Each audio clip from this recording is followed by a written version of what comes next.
దైవ ప్రేమికులకు దాచబడిన మేలు. ఇది మనం ఆలోచిద్దాం. దైవ ప్రేమికులకు దాచబడిన మేలు.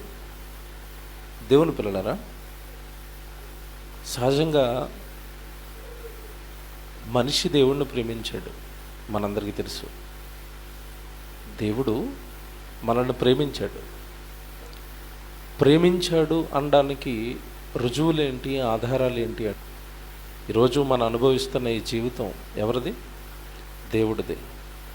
మన శరీరం దేవునిదే. అందులో ఉన్న ఆత్మ దేవునిదే. మనం అనుభవిస్తున్న ఈ సృష్టి అంతా కూడా దేవునిదే. అంటే మనం తింటున్న ఆహార పదార్థాలు ఏవైతే ఉన్నాయో ఈ దేవుడు కలిగించినవి అని మనకు తెలుసు. ప్రియులరా,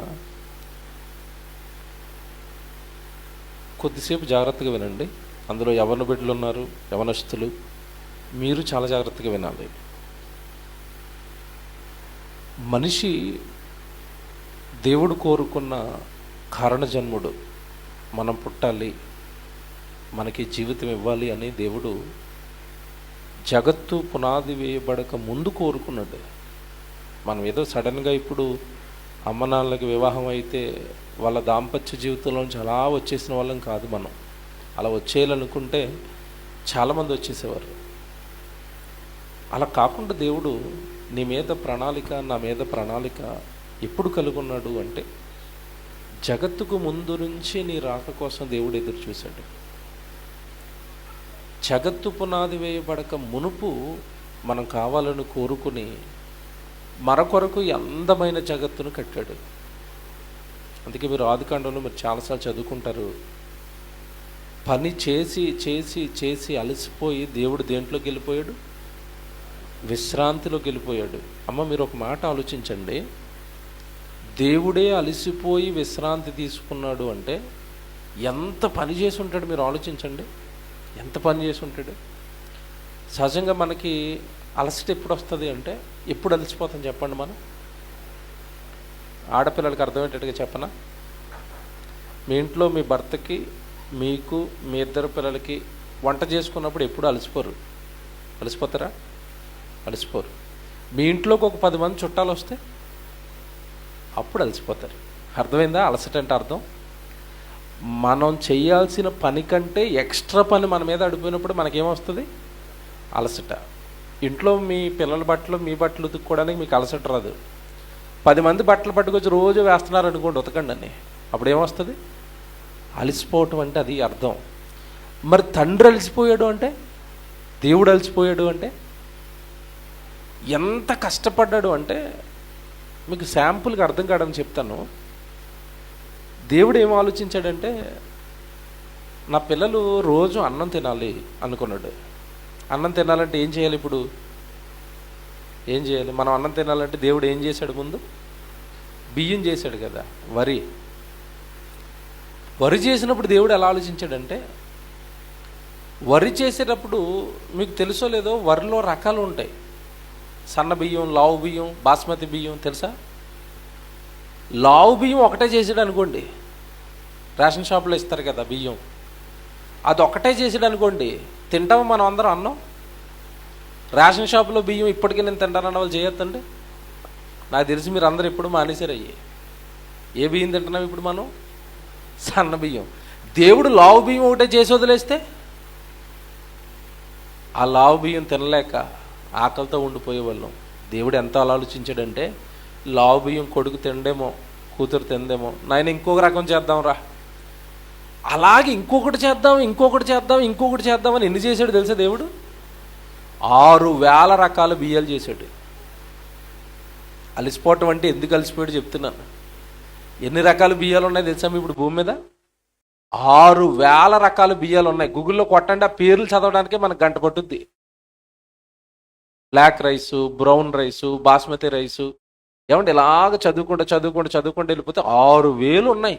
ఏంటి బియ్యాలు? ఏమంటే రోజు తినే అన్నానికి 6,000 రకాల బియ్యాలు చేయాలా? మరి ఇంకోటి చెప్తాను, మీకు ఇంకా బాగా అర్థమవుతుంది. ఇది ఏ కాలం చెప్పండి? వేసవకాలం. ఇప్పుడు ఒక పండు వస్తుంది, సీజనల్ ఫ్రూట్, మామిడి పళ్ళు వస్తాయి. మామిడి పండు అనగానే మనం బజార్కి వెళ్తాం, మామిడి పళ్ళు ఇవ్వండి అని కొనుక్కు తెచ్చుకుంటాం. కానీ దేవుడు ఎలా ఆలోచించాడు తెలుసా? వీడికి ప్రతి వేసవకాలం మామిడి పళ్ళు తినాలి, కానీ ఒక పండు చేస్తే ఏం బాగుంటుంది? ఎన్ని రకాలు చేశాడు తెలుసా? 1500 రకాల మామిడి పళ్ళు ఉంటాయి. మీకు తెలిసిన మామిడి పళ్ళు రకాలు చెప్పండి. బంగినపల్లి మామిడి పండు, కలెక్టర్ మామిడి పండు, రసాలు అంటాం కదా, తెలుసా మీకు ఇవి? చెరుకు రసాలు. మనకి మహా అంటే గట్టిగా ఒక 5 చెప్తారు, 6 చెప్తారు మీరు. కానీ ఎన్ని రకాల మామిడి పళ్ళు ఉన్నాయంటే 1500 రకాల మామిడి పళ్ళు ఉన్నాయి. దేవుడు ఎందుకు కలిసిపోయాడు అర్థమవుతుందా మీకు ఇప్పుడు? అలసట అనగానే ఊరకనే దాన్నే ఇన్ని 100,000 రకాలు చేసేసాడు. ఎందుకు చేశాడు చెప్పండి? ఇది చేశాడు చెప్పనా? తల్లుళ్ళు ఉన్నారు కదా ఇక్కడ, మీరు మీ కూతురు కానీ మీ కొడుకు కానీ ఒక 10 సంవత్సరాల తర్వాత ఎక్కడికో ఉద్యోగానికి వెళ్ళిపోయి తిరిగి వస్తున్నాడు అనుకోండి, అప్పుడు తల్లి ఏం చేసేది చెప్పండి? కొడుక్కి ఇష్టమైనవన్నీ వండి పెడతాది. సున్నుండలు, అరుసులు, బూర్లు, గారెలు అని వండుతుంది. ఎందుకు వండుతుంది? చాలా సంవత్సరాల తర్వాత కొడుకు వస్తున్నాడు, అలిసిపోద్ది, అలిసిపోయి అన్ని వంటలు చేస్తుంది. కారణం, కొడుకు చాలా సంవత్సరాల తర్వాత వస్తున్నాడు, కొద్ది రోజులు కళ్ళ ముందు ఉంటాడు, తర్వాత మళ్ళా వెళ్ళిపోతాడు. వాడు వెళ్ళిపోయే లోపు వాడికి కావలసినవన్నీ పెట్టేయాల. మీకు అర్థమవుతుంది, దేవుడు జగత్తు పునాది వేయబడక ముందు నుంచి మన రాక కోసం ఎదురు చూస్తే మనం తీరా ఈ జగత్తులోనికి వచ్చి ఎంతకాలం బతుకుతాం చెప్పండి? 60 సంవత్సరాలు, 70 సంవత్సరాలు, అధిక బలం ఉంటే 80 సంవత్సరాలు. వీడు రాక కోసం ఎదురు చూస్తే అయ్యో 60-70 సంవత్సరాలకి వెళ్ళిపోతాడు కనుక వీడికి నేను చాలా రకాలు పెట్టేయాలని పెట్టేశాడు దేవుడు. ఎన్ని పళ్ళు తింటావు తిన్నాయినా, ఎన్ని ఆకుకూరలు తింటావు తిన్నాయినా, ఎన్ని రసాలు అనుభవించిన ఆయన, ఎన్ని రంగులు అనుభవించిన ఆయన. మన బట్టలు చూడండి, ఎన్ని రకాల బట్టలు వేసుకుంటామండి. రోజుకో రంగు. రంగులను ఎవరు చేశారు? దేవుడు. ఈ రుచులను ఎవరు చేశారు? ఇప్పుడు ఇదంతా మీకు ఎందుకు చెప్పానంటే, దేవుడు మనల్ని ప్రేమిస్తున్నాడు అనడానికి మన కళ్ళ ముందున్న రుజువులు ఇవి. Very good. ఓ మాట్లాడుతాను మిమ్మల్ని. దేవుడు మనల్ని ప్రేమించాడా? ప్రేమించాడు. ఎంతగా ప్రేమించాడు అంటే, తన జ్యేష్ఠ కుమారుడైన యేసుక్రీస్తుల వారిని మన కొరకు బలి వేసేసి అంతగా ప్రేమించాడు. ఎవరైనా కొడుకును బలేస్తారండి? ప్రేమన్నా ప్రేమించాడు. అది దేవుని ప్రేమకు కొలత. Very good. ఇప్పుడు మిమ్మల్ని అడుగుతున్నాను ఒక ప్రశ్న. దేవుడు మనల్ని ప్రేమించాడు అన్నది మీరు నమ్ముతున్నారా? నమ్ముతున్నారు. దేవుడు మనల్ని ప్రేమించాడు. మనల్ని ప్రేమించమని చెప్పాడా? చెప్పలేదా బైబిల్లో? దేవుడు మనల్ని ప్రేమించాడు. మనం తిరిగి దేవుడిని ప్రేమించాలా వద్దా? వన్ సైడ్ లవ్ ఎప్పుడైనా నిలబడుతుందండి? వన్ సైడ్ లవ్ అంటే మీరు అక్కడికి వెళ్ళకండి. ప్రేమ అనేసరికి ఆడపిల్లల మధ్యలో పుట్టేదే, మగపిల్లల మధ్యలో పుట్టేదే ప్రేమ అనుకున్నారు. కాదు. తల్లిదండ్రులు పిల్లల మధ్యలో ఉండేది ఏంటి చెప్పండి? ప్రేమే. భార్యకి భర్తకి మధ్యలో ఉండేది ఏంటి చెప్పండి? ప్రేమే. ఈ బంధం పటిష్టంగా ఉండాలంటే ప్రేమ 2 సైడ్ల నుంచి అందాలి. భర్త ప్రేమిస్తున్నాడు అనుకోండి, భార్య కూడా ఏం చేయాలి? నువ్వు ప్రేమించుకో, నువ్వెవరో నాకు తెలీదు అంటుంది అనుకోండి, ఎంతకాలం ప్రేమిస్తాడు? అర్థమవుతుందా? వన్ సైడ్ లవ్ ఎప్పుడు నిలబడదు. భార్య దగ్గర నుంచి రావాలి ప్రేమ, భర్త దగ్గర నుంచి రావాలి. అలాగే పిల్లల మీద తల్లిదండ్రులకు ఉండాలి, తల్లిదండ్రులకి పిల్లల మీద ఉండాలి. అప్పుడే కదా నా బంధం నిలబడుద్ది. Very good.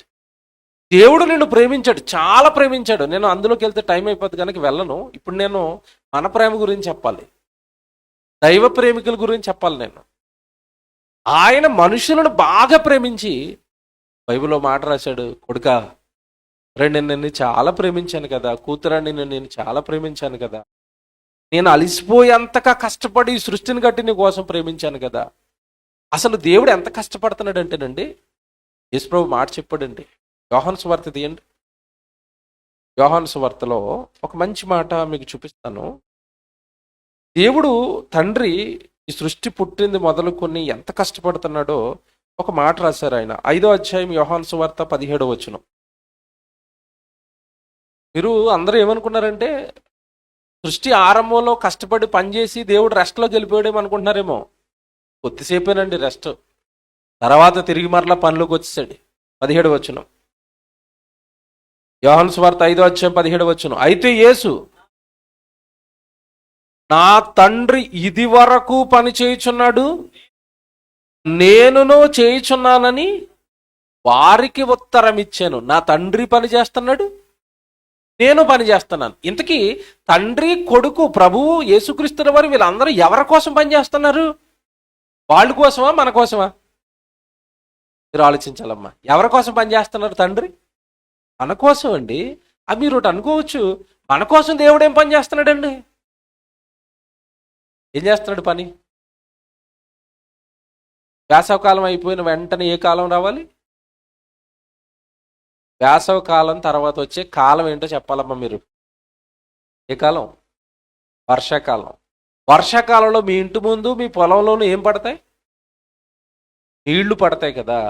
నీళ్లు ఎవరు తెచ్చి మీ ఇంటి మీద, మీ పొలంలో పోస్తున్నారో నాకు చెప్పాలా? ప్రభుత్వాలా, ప్రధానమంత్రి, ముఖ్యమంత్రి, అధికారుల? ఎవరు పోస్తారు? ఎవరు పోస్తారు? మీకు అర్థం కాదు. మీరు అలా బయట నుంచి ఉన్నప్పుడు మీ పైన ఫ్లోర్లో ఉన్నవాడు ఎవడైనా ఓ చెంబు నీళ్ళు ఎలా వంపేసాడు అనుకోండి, ఒకసారి పైకి చూసి ఎవడరా నీళ్ళు వంపింది అంటారా అనరా? వాడు ఎంత వంపాడు? ఒక చెంబు. వర్షాల రూపంలో దేవుడు వేల వేల లక్షల ట్యాంకర్ల నీళ్ళు వంపేస్తున్నాడు మనుషుల మీద. ఎవడైనా పైకి చూసి దేవా ఎంత వర్షం వేశారు తండ్రి, స్తోత్రాలు తండ్రి అంటాడా? అంటాడండి? వర్షాలు రాకపోతే తిట్టుకునే వాళ్ళు ఉన్నారు, వర్షాలు ఎక్కువైపోతే తిట్టుకునే వాళ్ళు ఉన్నారు. తిట్టుకునే వాళ్ళు తప్ప స్తోత్రం చెప్పేవాళ్ళు లేరు. అది చెప్పండి. ఇప్పుడు మీకు అర్థమైందో లేదో, వర్షం అంటే ఏంటో తెలుసా? చదువుకున్న పిల్లల్ని అడిగితే వర్షం అంటే ఏంటంటే, ఇప్పుడు మనం వేడి అనుకుంటున్నాం కదండి, ఈ వేడి కూడా మన కోసమే. ఇంట్లో కూర్చొని వేసవకాలం వేడి అనుకుంటున్నాం. ఇంత వేడి మనకి ఎందుకు వస్తుందంటే, వేసవకాలం అంతా రాబోయే కాలం కోసం పనిచేస్తున్నాడు తండ్రి. ఏం పని చేస్తాడంటే, వేసవకాలం అంతా సూర్యుని భూమికి దగ్గరగా తీసుకొచ్చి వేడిని కాస్త ఎక్కువ చేసి సముద్రాల్లో ఉన్న నీళ్ళన్నీ కూడా వేడి చేస్తాడు. సముద్రాల్లో ఉన్న నీళ్ళన్నీ వేడి చేసి నీళ్లు వేడవగానే ఏమవుతాయి చెప్పండి? సహజంగా మనిషి మంట పొయ్యి కింద ఎడతాడు, దేవుడు పైన పెట్టాడు అంతే. మనం నీళ్లు కాయాలనుకోండి మంట ఎక్కడ ఎడతాం? పొయ్యి కింద ఎడతాం. ఆయన పైన ఎట్టాడు. మనలకు కాదు కదండి, ఆయన టెక్నాలజీ వేరు. మరి మీరు కింద ఎడితే కాగుతాయి, నేను పైన ఎడితే కాగుతాయని పొయ్యి పైన ఎట్టాడు. పొయ్యి సూర్యుడు. ఈ నీళ్ళన్నీ కూడా వేడెక్కిపోయి ఆవిరిగా అలా లేస్తాయి పైకి. అలాగ సముద్రంలో నీరు ఆవిరిగా అలా లేస్తుంటే పైన అక్కడ అలా స్పాంజులు రెడీగా పెట్టాడు. ఏంటి స్పాంజులు? మేఘాలు. ఈ నీళ్ళన్నీ నింపుకుంటాయి ఈ 4 నెలలు. అర్థమైందా? ఇక్కడ మీకు వాటర్ ప్రాబ్లం లేదు కాబట్టి అర్థమవుతుందండి. హైదరాబాద్ వాళ్ళకి అయితే అర్థమవుతుంది. వేసవకాలం నీళ్ళు రావు బోర్లో, ఆ ట్యాంకర్ నింపుకొని తెస్తా ఉంటాడు. ఆ ట్యాంక్ వస్తేనే స్నానం చేయటం, లేదంటే ట్యాంకర్ రోడ్డుకి ఫోన్ కొడతా ఉంటాడు, రారా బాబు నేను ఆఫీస్కి వెళ్ళాలి స్నానం చేయాలని. వాడు వస్తేనే నీళ్లు. అలాగే ఈ వేసవకాలం అంతా ఏం జరుగుతుందంటే ట్యాంకులో నీళ్ళు నింపుతున్నాడు. ఎవరు? ట్యాంక్ ఏంటి చెప్పండి? ఇక్కడ మేఘం. నీళ్ళు ఎక్కడి నుంచి నింపుతున్నాడు? సముద్రంలో నుంచి. అదేది యేసుప్రభు చెప్తున్నాడు, నా తండ్రి ఇది వరకు పని చేస్తున్నాడు బాబు, మీకోసం కష్టపడుతున్నాడు. బైబిల్లో మాట ఉంటుంది, మీరు చాలాసార్లు చదువుకున్నారు, నిన్ను కాపాడేవాడు కొనకడు, నిద్ర లేకుండా పని చేస్తున్నాడండి. ఎవరు? తండ్రి. ఆయన నిద్రపోయాడు అనుకోండి, ఏం జరుగుతుందో తెలుసా? జాగ్రత్తగా వినండి. దేవుడు నిద్రపోతే ఏం జరుగుతుందో తెలుసా ఎవరికైనా? సృష్టికి మీకు ఇప్పుడు కారు నడుపుతున్నారు అనుకోండి, కారుకి ఎవరు ఉంటారు? డ్రైవర్. ట్రైన్కి ఎవరు ఉంటారు? పైలట్ ఉంటాడు. ఫ్లైట్కి ఎవరు ఉంటాడు? పైలట్ ఉంటాడు. ఇప్పుడు ట్రైన్ నడవాలంటే డ్రైవర్ నిద్రపోతే కుదురుతుందా? ట్రైన్ నడవాలంటే డ్రైవర్ ఎప్పుడు ఏం చేయకూడదు? నిద్రపోకూడదు. నిద్రపోతే ముంబై వెళ్తుంది, హాస్పిటల్కి వెళ్ళుద్ది. భోగిలు హాస్పిటల్కి, అందులో ఉన్న జనం కూడా హాస్పిటల్కి. ట్రైన్ వెళ్ళాలంటే డ్రైవర్ నిద్రపోకూడదు, కారు వెళ్ళాలంటే డ్రైవరు నిద్రపోకూడదు. సృష్టిని నడుపుతున్నది ఎవరు చెప్పండి? సృష్టిని నడిపిస్తున్న డ్రైవర్ గారు ఎవరు? దేవుడు. నడపడం అంటే మీకు అర్థమైందో లేదో, భూమి తన చుట్టూ తాను తిరగాలి. ఈ తన చుట్టూ తాను తిరిగితే ఎవరి చుట్టూ తిరగాలి? సూర్యుని చుట్టూ తిరగాలి. ఋతువులు మారిపోవాలి, పంటలు పండేయాలి, వర్షాలు కురిసేయాలి. ఇదంతా నడిపిస్తున్నది ఎవరంటే దేవుడు. ట్రైన్ డ్రైవర్ గారు నిద్రపోతే ట్రైన్కి ప్రమాదం, దేవుడు నిద్రపోతే సృష్టికి ప్రమాదం. కనుక నిన్ను కాపాడేవాడికి ఏమి లేదు, ఇప్పుడు కొనుక్కు లేదు, నిద్ర లేదు. కొనకకుండా నిద్రపోకుండా కష్టపడి మనుషులను ప్రేమిస్తూ మనుషుల కోసం తండ్రి పని చేస్తున్నాడు తెలుసండి. ఎంత పనో. ఇప్పుడు పని లెక్కలు చెప్పానంటే రాత్రి నిద్రపోరు మీరు. దేవుడి యొక్క పని లెక్కలు చెప్పానంటే రాత్రి నిద్రపట్టదు మీకు. ఎంత పని అండి బాబు అనుకుంటారు ఇప్పుడు మీరు. భూమి మీద సెకండ్కి 2 పుట్టేస్తారండి. తెలుసా మీకు? 1 సెకండ్కి ఎంతమంది పుట్టేస్తారు? 2 మనుషులు పుట్టేస్తారు. 2 మనుషులు పుట్టేశారంటే ఆ 2 మనుషులకి శరీరంలో అవయవాలు తయారు చేయాల్సింది ఎవరు చెప్పండి? తల్లి గర్భంలో వాళ్ళకి అవయవాలు బిగించాల్సింది ఎవరు? దేవుడే. రోజుకి 2 సెకండ్కి 2 డెలివరీ చేస్తున్నాడు అంటే నిమిషానికి ఎంతమంది పుట్టేస్తారు చెప్పండి? 60 × 2 120 మంది. గంటకి 120 మంది పుట్టేస్తున్నారు. గంటకి 120 అంటే రోజుకి ఎంతమంది పుట్టేస్తారు? ఇంతమందిని డెలివరీ చేస్తున్నాడంటే వాడు గుండె చేయాలి, కన్ను చేయాలి, కాలు చేయాలి, ముక్కు చేయాలి, నోరు చేయాలి. ఇన్ని వందల మందికి ఇన్ని వందల వేల అవయవాలు చేస్తున్నాడంటే పరలోకంలో ఉన్న తండ్రి ఏమైనా ఖాళీగా ఉన్నాడా? మీరు చెప్పండి. బిజీగా ఉన్నాడా? ఖాళీగా ఉన్నాడా? తండ్రి ఎలా ఉన్నాడు? బిజీగా ఉన్నాడు. ఇది మనకు అర్థం అవుతుంది. యేసుప్రభు చెప్తున్నాడు. మీరు చదువుకున్న వచనం అదే. ఇందాక ఇంత అర్థం ఉంది ఆ వచనంలో. ఏమని? నా తండ్రి ఇది వరకు పని చేయుచున్నాడు. దేవుడు ఏం చేస్తున్నాడు? పని చేస్తున్నాడు. ఎవరి కోసం చేస్తున్నాడు? మన కోసం. ఇప్పుడు విషయంలోకి వెళ్తాను. పని ఎందుకు చేస్తున్నారు? పని ఎందుకు చేస్తారు చెప్పండి? పని ఎప్పుడు చేస్తాం మనం? భర్త అంటే భార్యకి బాగా ఇష్టం అనుకోండి, భర్త కోసం ఏం చేస్తుంది? పని చేస్తుంది. ఆయనకి ఏమి ఇష్టమో వండుతుంది, ఆయన బట్టలు ఉతుకుతుంది. కొన్నిసార్లు అండి భార్యలు ఎంత బాగుంటారంటే, నా భర్త ఇస్త్రీ చేస్తే కానీ బట్టలు వేసుకోడండి అని చాలామంది స్త్రీలను ఇస్త్రీలు చేస్తున్న వాళ్ళని కూడా చూశానండి నేను. ఇస్త్రీలు చేస్తున్నప్పుడు అడిగితే ఏంటి, ఏమో ఇస్త్రీ చేస్తున్నావు అంటే, మా ఆయన ఇస్త్రీ వేసుకుంటేనే బాగుంటాడండి, అందుకే నా భర్త అందంగా ఉండాలంటే నేను ఇస్త్రీ చేయాలి. ఇది చేస్తుంది ఈవిడ పని చెప్పండి. భర్త అంటే ఈవిడికి ఏంటి? ఇష్టం, ప్రేమ. ప్రేమిస్తే మనం ఏం చేస్తాం? పని చేస్తాం. జాగ్రత్తగా వినాలి. తండ్రి మనల్ని ప్రేమించి ఏం చేస్తున్నాడు? పని చేస్తున్నాడు. ఇప్పుడు బైబిల్లో వచనం చూపిస్తాను మీకు. కీర్తనల గ్రంథం తీయండి. 31వ కీర్తన చదువుతాం బైబిల్లో.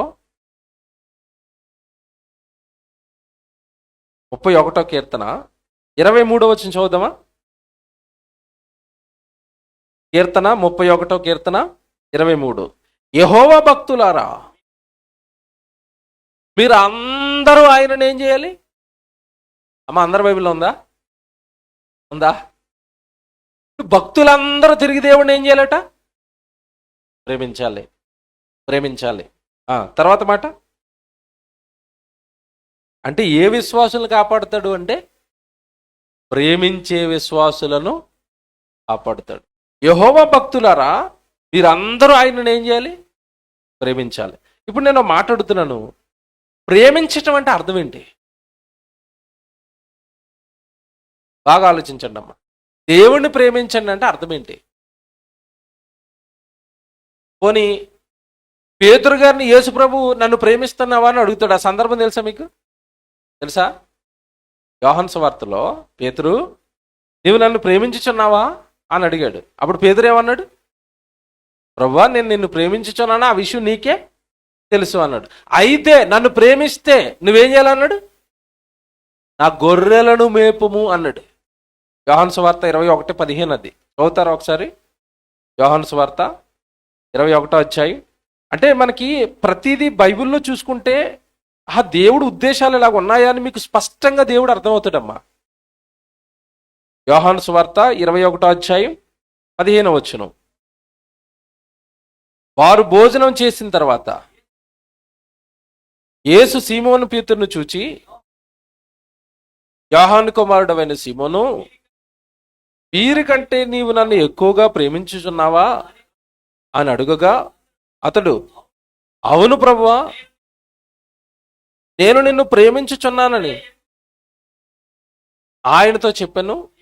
యేసు, నా గొర్రె పిల్లలను మేపుమని అతనితో, అంటే ప్రేమిస్తే ఏం చేయమంటున్నాడు?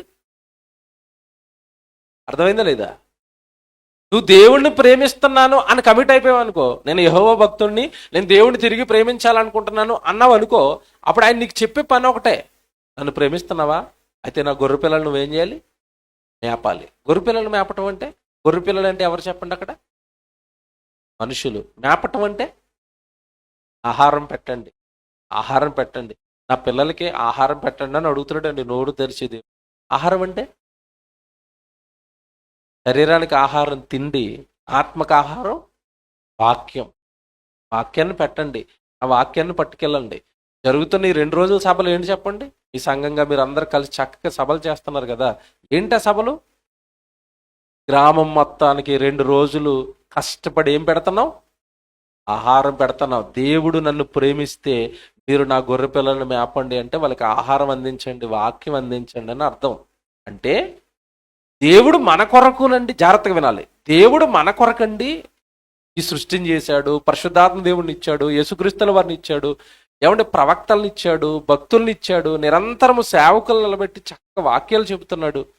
ఎంత ప్రేమించి ఎంత కష్టం మన కొరకు తండ్రి పడుతూ, యెహోవా భక్తులారా మీరు కూడా నన్ను ఏం చేయాలి? అవునండి, నిజంగా మాట్లాడుతానండి, ప్రేమించండి అని అవతల వాళ్ళు అడుగుతున్నారంటేనే అప్పటికే మనం ఏదో తప్పు చేసామని అర్థం అండి. అవును కదా?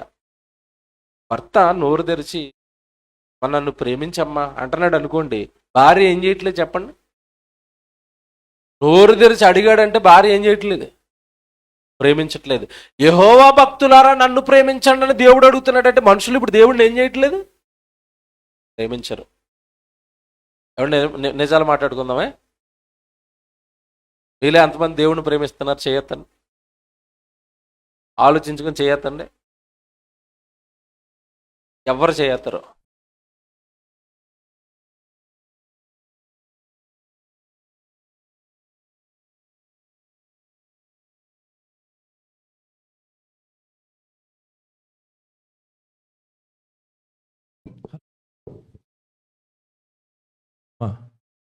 దేవుణ్ణి ప్రేమించి భయపడుతూ పిల్లల్ని ఎవరు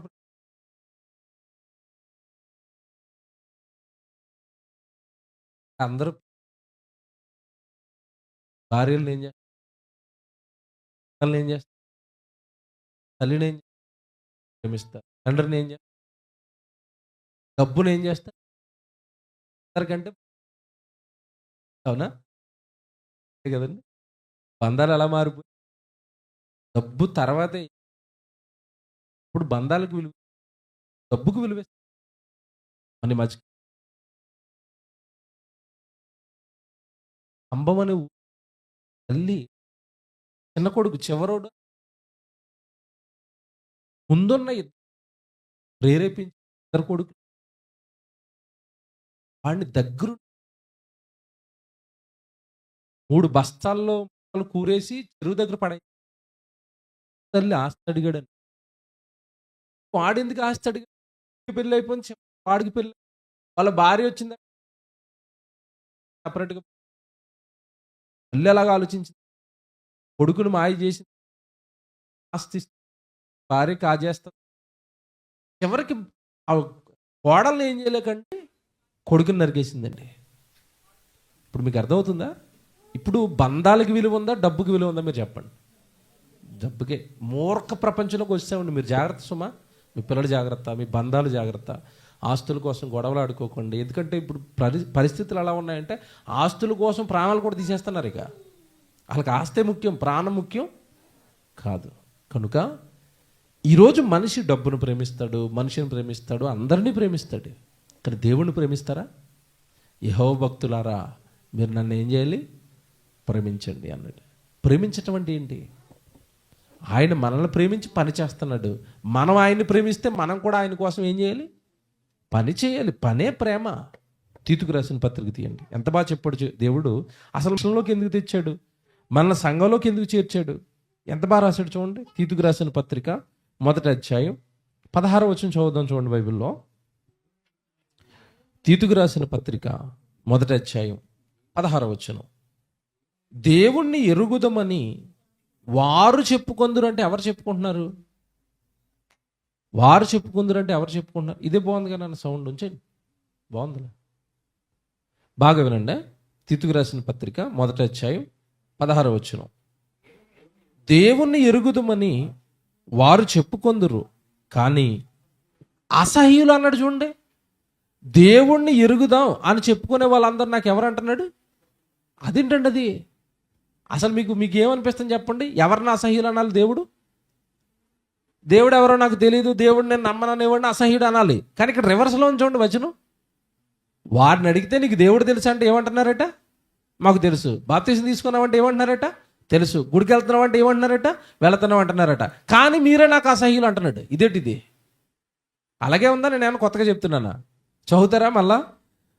దేవుణ్ణి ఎరుగుదమని వారు చెప్పుకొందురు కానీ అసహ్యులు, అవిధేయులు, ప్రతి సత్కార్యము విషయములో భ్రష్టులయ్యుండి తమ క్రియల వలన ఆయనను ఎరగమన్నట్లుగా ఉన్నారు. అంటే నోటుతో తెలుసని చెప్తున్నారట, క్రియల దగ్గరికి వచ్చేసరికి ఆయన ఎవరో మాకు తెలియదు అంటున్నారట. ఇది మీకు అర్థమయ్యే ఉదాహరణ చెప్పనా? బాధపడకూడదు, మమ్మల్ని అంటున్నారని అసలు అనుకోకూడదు. ఎందుకంటే నేను అనేసి వెళ్ళిపోతాను, తర్వాత పాస్టర్ గారికి బాధపోతాను. ఎవడో మాట చెప్తాను. ఇక్కడ కూర్చున్నారంటే మీరు అందరూ దేవుడిని నమ్మిన వాళ్ళేనా? నమ్మిన వాళ్ళే. దేవుడిని తెలుసుకున్న వాళ్ళేనా? తెలుసుకున్న వాళ్ళే. దేవుడిని ఎరిగిన వాళ్ళేనా? ఎరిగిన వాళ్ళే. Very good. దేవుణ్ణి ఎరిగామని మీరు ఏమంటే చక్కగా సన్నిధికి వచ్చి బైబిల్ పట్టుకొని చెప్తున్నారు కదా. పాస్టర్ గారు, అమ్మ మనం దేవుడిని ఎరిగాం కదా, ఈ గ్రామం అంతా నాశనానికి వెళ్ళిపోతుంది కదా, నేను 2 రోజులు సభలెట్టాలనుకుంటున్నాను దేవుడి కోసం, మీ సహాయాన్ని, మీకు తోచిన సహాయాన్ని దేవుడికి ఇవ్వండి అన్నాడు.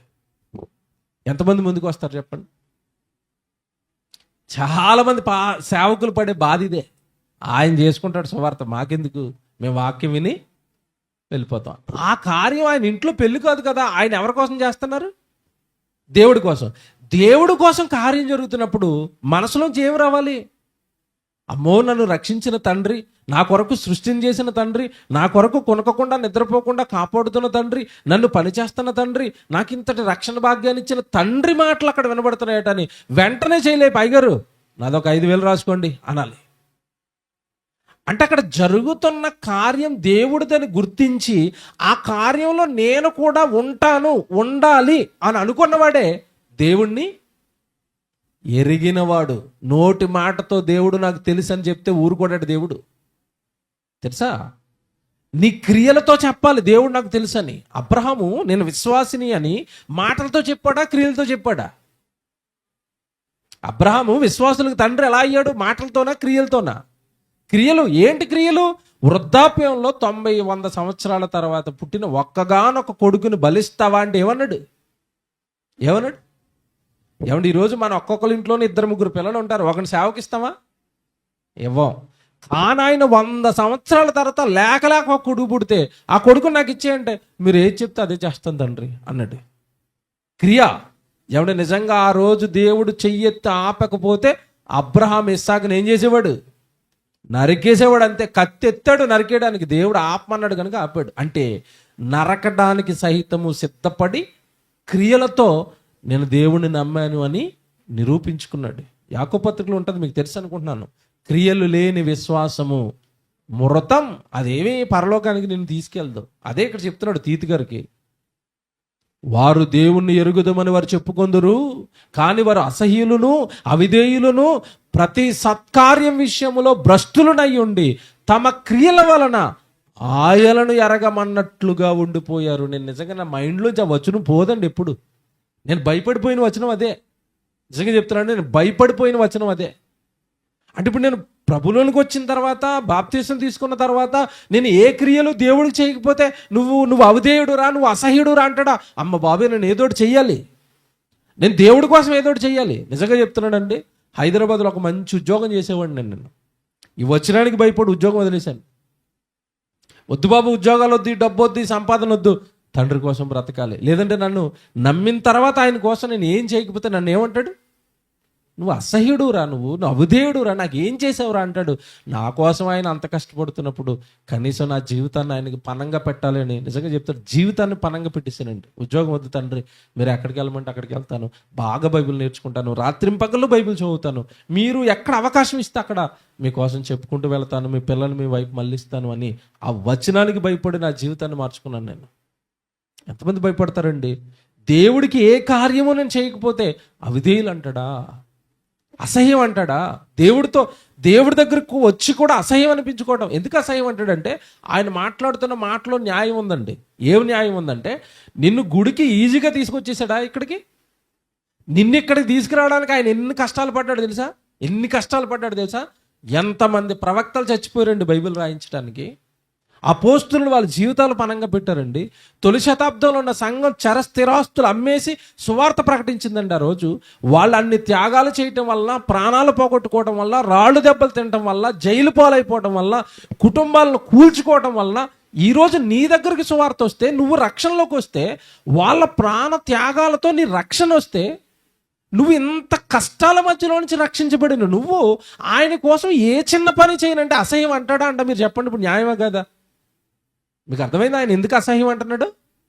ఒరే, నీ రక్షణ ఊరకనే వచ్చింది అనుకుంటున్నావా? నీ దగ్గరికి ఈరోజు వాక్యం ఊరకనే వచ్చింది అనుకుంటున్నావా? తొలి శతాబ్దంలో సంఘాన్ని విస్తరింపజేయడానికి ఎంతమంది స్త్రీలు, ఎంతమంది పురుషులు, చివరికి పిల్లలు కూడా అసూలు బాసారు ఆ రోజు. నీరో చక్రవర్తి లాంటి వాడు భయంకరంగా ఆ రోజు తొలి శతాబ్దంలో క్రైస్తవులు హింసించి సింహాలకు వేసేసాడండి. ప్రభువుని నమ్మినందుకు చిన్న పిల్లలతో సహా సింహాల బోర్లో వేసేసాడు, చంపేసిన ఆ రోజు సింహాలు. వాళ్ళందరూ ప్రాణత్యాగాలు చేస్తే ఈరోజు మనకేమొచ్చింది? రక్షణ. నీ దగ్గరికి రక్షణ వచ్చింది, బైబిల్ వచ్చింది. నువ్వు అన్ని కష్టాలు వాళ్ళు పడితే నీ దగ్గరికి రక్షణ వస్తే నువ్వు ఆయన కొరకు ఏం చేయనంటే ఏమనాలి? తండ్రి బాగా పొలంలో పొద్దునుంచి సాయంత్రం వరకు కష్టపడి చెమట వచ్చి ఆ కష్టాన్నంతా పట్టుకొచ్చి పిల్లలకి అన్నం పెడుతున్నప్పుడు వీడు కాస్త పెద్ద అయిన తర్వాత, నాన్న చాలా కష్టపడుతున్నావు కదా నాన్న, నేను కూడా పొలానికి వస్తాను అనాలి. అనలేదనుకోండి, తండ్రి ఏమంటాడు చెప్పండి? బాగా తినేసి బాగా వయసు 20 సంవత్సరాలు వచ్చి నాన్న కష్టపడుతుంటే వీడు 3 పూట్ల తిని పడుకున్నాడు అనుకోండి, ఇంట్లో నాన్న ఏమంటాడు? భ్రష్టుడు రా నువ్వు, నిన్ను కనకుండా ఉండాల్సిందిరా, ఎంత కష్టపడుతున్నాడు రా పొలంలో, కాస్త సాయం రావచ్చు కదరా అంటాడా? మరి తండ్రి కష్టపడి పని చేసినప్పుడు మీరు కష్టపడి పని చేయకపోతే ఏమంటాడమ్మా? నీ పిల్లల కోసం కష్టపడతావు, నీ కోసం కష్టపడతావు, కుటుంబం కోసం కష్టపడతావు, మరి దేవుడి కోసం కష్టపడవా? దేవుడు నిన్ను మెచ్చుకోవాలి కదా. ఇక్కడ అసలు చెప్తాను ఇప్పుడు నేను, మీరు ఊహించింది చెప్తాను, జాగ్రత్తగా వినండి. ఇదంతా మీకు చెప్పినా మీకు ఎలాగుంటుందంటే, దేవుడి కోసం పనిచేస్తే ఎలాగండి? లోకమంతా వాళ్ళ కోసం వాళ్ళు పని చేసుకుంటున్నారు, వాళ్ళ కోసం వాళ్ళు బ్రతుకుతున్నారు, ₹1000 సంపాదించుకుని బంగారాలు కొనుక్కుంటున్నారు, ఇల్లులు కొనుక్కుంటున్నారు, పొలాలు కొనుక్కుంటున్నారు. మీరేమో దేవుడు పని చేయమంటున్నారు. మా ₹1000 కష్టం దానికి ఖర్చు అయిపోద్ది కదా, మా కష్టం ఖర్చు అయిపోద్ది కదా, మా శరీరం ఖర్చు అయిపోద్ది కదా, మా జీవితం ఖర్చు అయిపోద్ది కదా అని మీరు అనుకుంటున్నారేమో.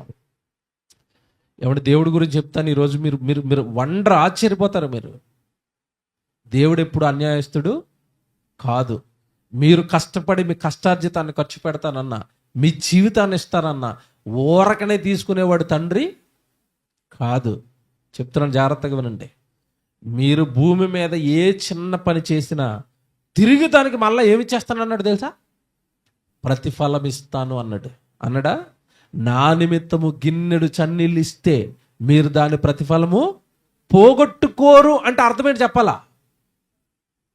నేను ఊరకనే మీ దగ్గర నుంచి తీసుకునేవాడిని కాదు. తండ్రి క్యారెక్టర్ ఏంటో తెలుసండి? ఎప్పుడు పెట్టడం తప్ప తీసుకోవటం ఆయనకి తెలీదు. నేను ఇస్తాను మీకు, తండ్రిని కదా, మీకు ఏం కావాలో అడగండి అంటాడు. నాకు కలిగింది తండ్రి, ఏదో నాకు ఒక బియ్యం బస్తా కలిగింది, లేదా ఒక 10,000 కలిగాయి, లేదంటే మందిరం కట్టడానికి ఏదో వస్తువు ఇవ్వడానికి నాకు స్థితి ఇచ్చాడు, కలిగింది. లేదంటే ఇంకో 2 రోజులు సభలు జరుగుతున్నాయి కదా, ఆ సభలు పెట్టడానికి మా స్థితి బాగుంది, మా కుటుంబం బాగుంది, చక్కగా ఏదో ఉద్యోగం చేసుకుంటున్నాం, కాస్త డబ్బులు ఉన్నాయి మా ఇంట్లో, ఇగో మీటింగ్లు పెడతాం, 40,000 50,000 60,000 ఖర్చు పెడతామంటే చన్నీళ్ళు ఇస్తేనే ప్రతిఫలం పోగొట్టుకొని అన్నప్పుడు 40,000 50,000 తండ్రి కోసం ఖర్చు పెడితే ఊరుకుంటాడా? ప్రతిఫలం ఇస్తాడా? ఇవ్వడా? ఇస్తాడు. అది ఎలా ఉంటుందో చెప్తాను ఈరోజు మీకు. ఆ ప్రతిఫలం ఎలా ఉంటుందో చెప్తాను. కొరింథీయులకు రాసిన పత్రిక తీయండి, బాగా రాసుకోవాలి ఇక్కడి నుంచి. మీరు బాగా బాగా వినాలి వాక్యం ఇక్కడి నుంచి. ఇదిగో నా కొరకు మీరు కష్టపడుతున్నారు కదా, నా కొరకు మీరు పని చేస్తున్నారు కదా. కొరింథీయులకు రాసిన మొదటి పత్రిక 2వ అధ్యాయం 9వ వచనం చదువుదాం. కొరింథీయులకు రాసిన మొదటి పత్రిక 2వ అధ్యాయం 9వ వచనం. ఇందును గూర్చి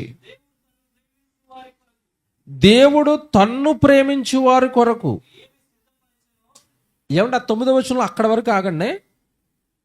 దేవుడు తన్ను ప్రేమించు వారి కొరకు అనగానే తన్ను ప్రేమించేవారు అంటే ఎవరిక్కడ? అది క్లారిఫై అయితేనే ముందు మాట అర్థమవుతుంది. దేవుడిని ప్రేమించడం అంటే ఏంటి? ఊరకనే గుడికొచ్చి వెళ్ళిపోయే వాళ్ళందరినీ ప్రేమికులు అండ దేవుడు. ఆయన కోసం నువ్వు ఏదైనా త్యాగం చేస్తున్నావా? నెల నెలా నీకు వచ్చే జీతంలోంచి ఏమైనా దేవుడు ఖర్చు పెడుతున్నావా? నీ జీవితాన్ని ఇస్తావా? నీ వస్తువులు ఇస్తావా? నువ్వు ఏమైనా ఆయన కొరకు పని చేస్తే పని చేసే వాళ్ళే దేవుని ప్రేమికులు. సేవకులు మీకు పదే పదే చెప్తున్నారు ఆ కష్టపడుతున్న పిల్లల గురించి, అద్దంకి నుంచి వచ్చిన పిల్లల గురించి. వాళ్ళు ఏమి లేదండి, ఇక్కడ ఈ ప్రాంతంలో ఇద్దరు తెలిసిన తమ్ముళ్ళు ఉన్నారు. ఆ తమ్ముడు వాళ్ళు అందరికీ చెప్పుకున్నారు, అన్న నేను కొత్తగా మీటింగ్స్ పెడుతున్నాను సేవకుల సహాయంతో, మీరు కూడా రండి అంటే వాళ్ళు పనులన్నీ వదులుకునండి వచ్చేసి ఇక్కడ అన్ని అరేంజ్మెంట్లు చేస్తున్నారు. ఎందుకో తెలుసా? వాళ్ళకి ఎవరంటే ప్రేమ? దేవుడు అంటే ప్రేమ, దేవుడు అంటే ఇష్టం. మేము ఇలా సభల్లో ఏదో ఒక పని చేస్తే మా తండ్రి మమ్మల్ని ప్రేమిస్తాడేమో, అంతేనండి. అందులో ఏమి లేదండి, వాళ్ళకి వచ్చేది ఏమి లేదండి.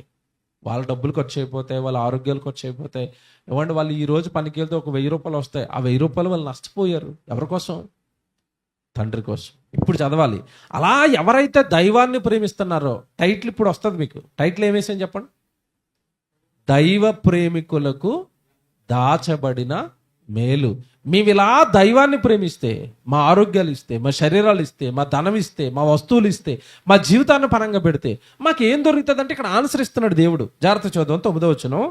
ఇందును గూర్చి దేవుడు తన్ను ప్రేమించు వారి కొరకు ఏవి సిద్ధపరచెనో అవి కంటికి కనబడలేదు, చెవికి వినబడలేదు, మనుష్య హృదయమునకు. అంటే అర్థం ఏంటి? నిజంగా ఈ వచనం ఒకసారి ధ్యానించినప్పుడు నాకు వచ్చిందండి ఆనందం. నిద్ర పట్టలేదు ఆ రాత్రి అంతా నాకు. నేను ఇలా చదువుకుంటాను బైబిల్, ఇలా ఆలోచించుకుంటా, రాత్రి నిద్ర రాదండి. ఎందుకంటే దేవుడికి మనం అంటే ఇంత ప్రేమ, ఇంత పిచ్చా. ఏమంటున్నాడు తెలుసా ఇక్కడ? అప్పుడప్పుడు చూడండి, మనుషులు పిల్లల్ని సంతోషపెట్టడానికి తండ్రి అంటాడు, ఒరే నీది నెక్స్ట్ బర్త్డే వస్తుంది కదా. అవును డాడీ, వస్తుంది డాడీ. ఒరే ఈసారి బర్త్డేకి నువ్వు ఊహించని గిఫ్ట్ తెస్తాను రా అంటాడు. కొడుకు ఎలాగుంటుంది అప్పుడు? కొడుకు మైండ్ ఎలాగుంటా చెప్పాలా? అసలు నీ ఊహకు అందం తెస్తాను రా అన్నాడు అనుకోండి, ఈడింకా కట్టుకుంటాడండి ఊహల్లో కోటలో. ఏం తెస్తాడు మా డాడీ, ఏం తెస్తాడు, ఎంత వెయిట్ చేస్తాడు. అమ్మో నెక్స్ట్ బర్త్డే రావాలి, నెక్స్ట్ బర్త్డే రావాలి. సేమ్ అలాగే మాట్లాడుతున్నాడు దేవుడు ఇక్కడ. ఏమంటున్నాడు తెలుసా? కొడుకా, రే నువ్వు కష్టపడి ఉద్యోగం చేసి వచ్చిన జీతంలో నుంచి నెల నెల ఖర్చు పెట్టేస్తావా? అందులో డబ్బులు దాచి నాకు మీటింగ్లు పెట్టేస్తావా? నీ డబ్బులన్నీ నా కొరకు ఖర్చు పెట్టేస్తావా కొడుకా? ఇందును గూర్చి దైవ ప్రేమికులకు తన్ను ప్రేమించు వారి కొరకు ఏవి సిద్ధపరిచెనో అవి కంటికి. అంటే అర్థం ఏంటి? నువ్వు నా కోసం కష్టపడుతున్నావు కదా, నేను నీ కోసం సిద్ధం చేస్తానంట్రా. అది ఎలాగుంటుందంటే నేను సిద్ధం చేసేది నీ కంటికి కనబడదు, చెవికి వినబడదు. ఒక్కసారి ఊహల్లో ఏమైనా కోటలు కడదామంటే నీ హృదయానికి అది గోచరం కాదంటే అర్థం కాదు, నీ ఊహకు అందదు అన్నాడు. అలాగుంది. ఏమంటే మనిషే నీకు రాబోయే బర్త్డేకి నీ ఊహించిందిరా అంటే ఈడికే కింద మీద నిలబడ్డాడు కొడుకు. అమ్మ మా నాన్న లాస్ట్ టైమే నాకు వాచ్ కొనేసాడంటే నెక్స్ట్ టైం ఊహించింది అంటున్నాడంటే ఇది ఏమైనా కొనేస్తాడా? అంతే కదండి, వీడు ఆలోచనలు అలాగే ఉంటాయి కదా. ఏమండి మాట అంటున్నది నరుడు కాదండి, ఎవరు? ఒరే మీ ఊహకు అందదురా అన్నాడు అంటే ఎలాగుంటుంది? ఒకసారి ఊహించుకోండి ఎలాగుంటుందా. దేవుడు నన్ను ప్రేమిస్తావా, నా కోసం కష్టపడతావా, నా కోసం బ్రతుకుతావా, నా కోసం నా సన్నిధిలో పని చేస్తావా, నీ జీవితాన్ని నా పనికిస్తావా, నీ ఊహకు అందని రెడీ చేస్తున్నాను, సిద్ధపరుస్తున్నాను అన్నాడు. అంతే. ఇక్కడ ఆపేశానండి, రాత్రి నిద్రపడదు మీకు, అంతేనా? మీ ఊహకు అందని దేవుడు సిద్ధపరుస్తున్నాడు. ఏంటది? కళ్ళతో చూద్దామంటే కనబడదట. చెవులతో విందామంటే వినబడదట. హృదయంతో ఆలోచిద్దామంటే అసలు నీకు అర్థం కాదురా, నీ ఓక అందదురాదు అంటున్నాడు. ఏంటది? నువ్వు మీటింగ్ పెడితే దేవుడు నీకు సిద్ధం చేసింది ఏంటి? నువ్వు దైవజనుడికి ఒక కానుకిచ్చి, అయ్యా మీరు చక్కగా ఈ కానుకతో మీ జీవాన్ని పోషించుకుంటూ మీరు సేవ చేయండి అని దైవజనుడికి ఏదైనా కానుకిచ్చావంటే దానికోసం దేవుడు సిద్ధం చేస్తున్నది ఏంటి? దేవుడికి ఒక మందిరం కడతావా? దేవుడికి మీటింగ్లు పెడతావా? దేవుడికి పాటలు రాస్తావా? దేవుడికి పాటలు కడతావా? దేవుడి కోసం ప్రసంగాలు చేస్తావా? దేవుడి సన్నిధిలో వాడబడే వస్తువులు కొంటావా? నీకు వచ్చిన తలంపు, నిన్ను దేవుడు ప్రేరేపించింది దేవుడి కోసం నువ్వు చెయ్యి. ఏం చేస్తావో చెయ్యి. చేస్తున్నావా? నీకొక ప్రమాణం, నీకొక అభయం మాత్రం నేను ఇస్తానని అంటున్నాడు దేవుడు.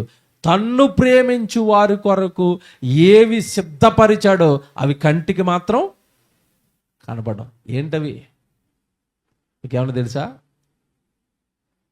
దేవుడి కోసం నువ్వేమిచ్చేసినా సరే, నేను నీకోసం రెడీ చేశాను, గెట్ రెడీ, అది నీవో కందదు కొడుక, చేసుకో, భూమి మీద నా కోసం పని చేసుకో, నువ్వు ఊహించింది నీ కోసం సిద్ధం చేస్తున్నాను అన్నాడు. ఏంటిది? ఆలోచిద్దాం, వాక్యాన్ని అడుగుదాం, దేవుడినే అడుగుదాం. దేవుడే చెప్పాలి, మళ్ళీ దేవుడే మరో చోట చెప్తాడు. దేవుని పిల్లలరా, ఓ మాట చెప్తాను ఇక్కడ. దేవుణ్ణి ప్రేమించటం అంటేనండి దేవుడి కొరకు పని చేయటం. కానీ ఈరోజు క్రైస్తవులు ఎలాగ ఆగిపోయారంటే, ఇందాక అయ్యగారు చెప్తూ మాట చెప్పారు, మంచి మాట అది. క్రైస్తవుడు అనగానే నా పని ఏంటంటే ప్రార్థన చేయటం, అంతేనా? ఎక్కువగా క్రైస్తవులు అందరూ ఏం చేస్తారు చెప్పండి? ప్రార్థన చేస్తారు కానీ పనికి వస్తారా? ప్రార్థన చేస్తారా? తొలి శతాబ్దంలో ఉన్న సంఘానికి మీరు క్షేమంగా ఉండాలంటే 4 చేయండి అన్నాడు. 1 కాదు, 2 కాదు, 3 కాదు, 4 చెప్పాడు. ఏం చెప్పాడు తెలుసా? మీరు అపోస్తులుల బోధ యందును, ఫస్ట్ ఏ బోధ ఉండాలట? అపోస్తుల బోధ. నిండు హృదయంతో చెప్తున్నాను, మీ సేవకుడు మీకు చేస్తున్న బోధ అదే, అపోస్తుల బోధ అది.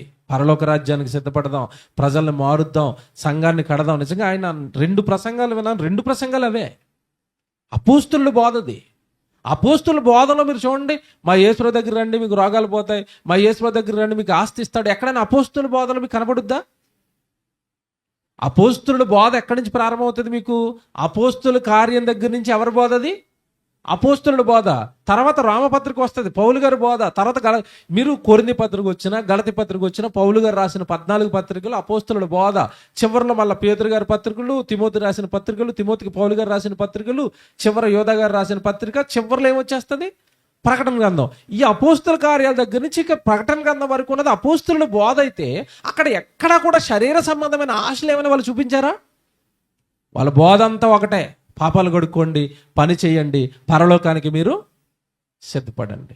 సిద్ధపాటు. మన సభలు కూడా ఏం పెట్టారు? రాకడ సిద్ధపాటు మహాసభలు. ఇప్పుడు చెప్తాను, జాగ్రత్తగా వినండి. ఈరోజు క్రైస్తవ్యానికి దేవుడు చెప్పింది, మీరు అపోస్తుల బోధలో ఉండాలి ఫస్ట్, నెక్స్ట్ సహవాసంలో ఉండాలి, నెక్స్ట్ రొట్టె విరవాలి, నెక్స్ట్ ప్రార్థన చేయాలి. ఎన్ని చెప్పాడమ్మా?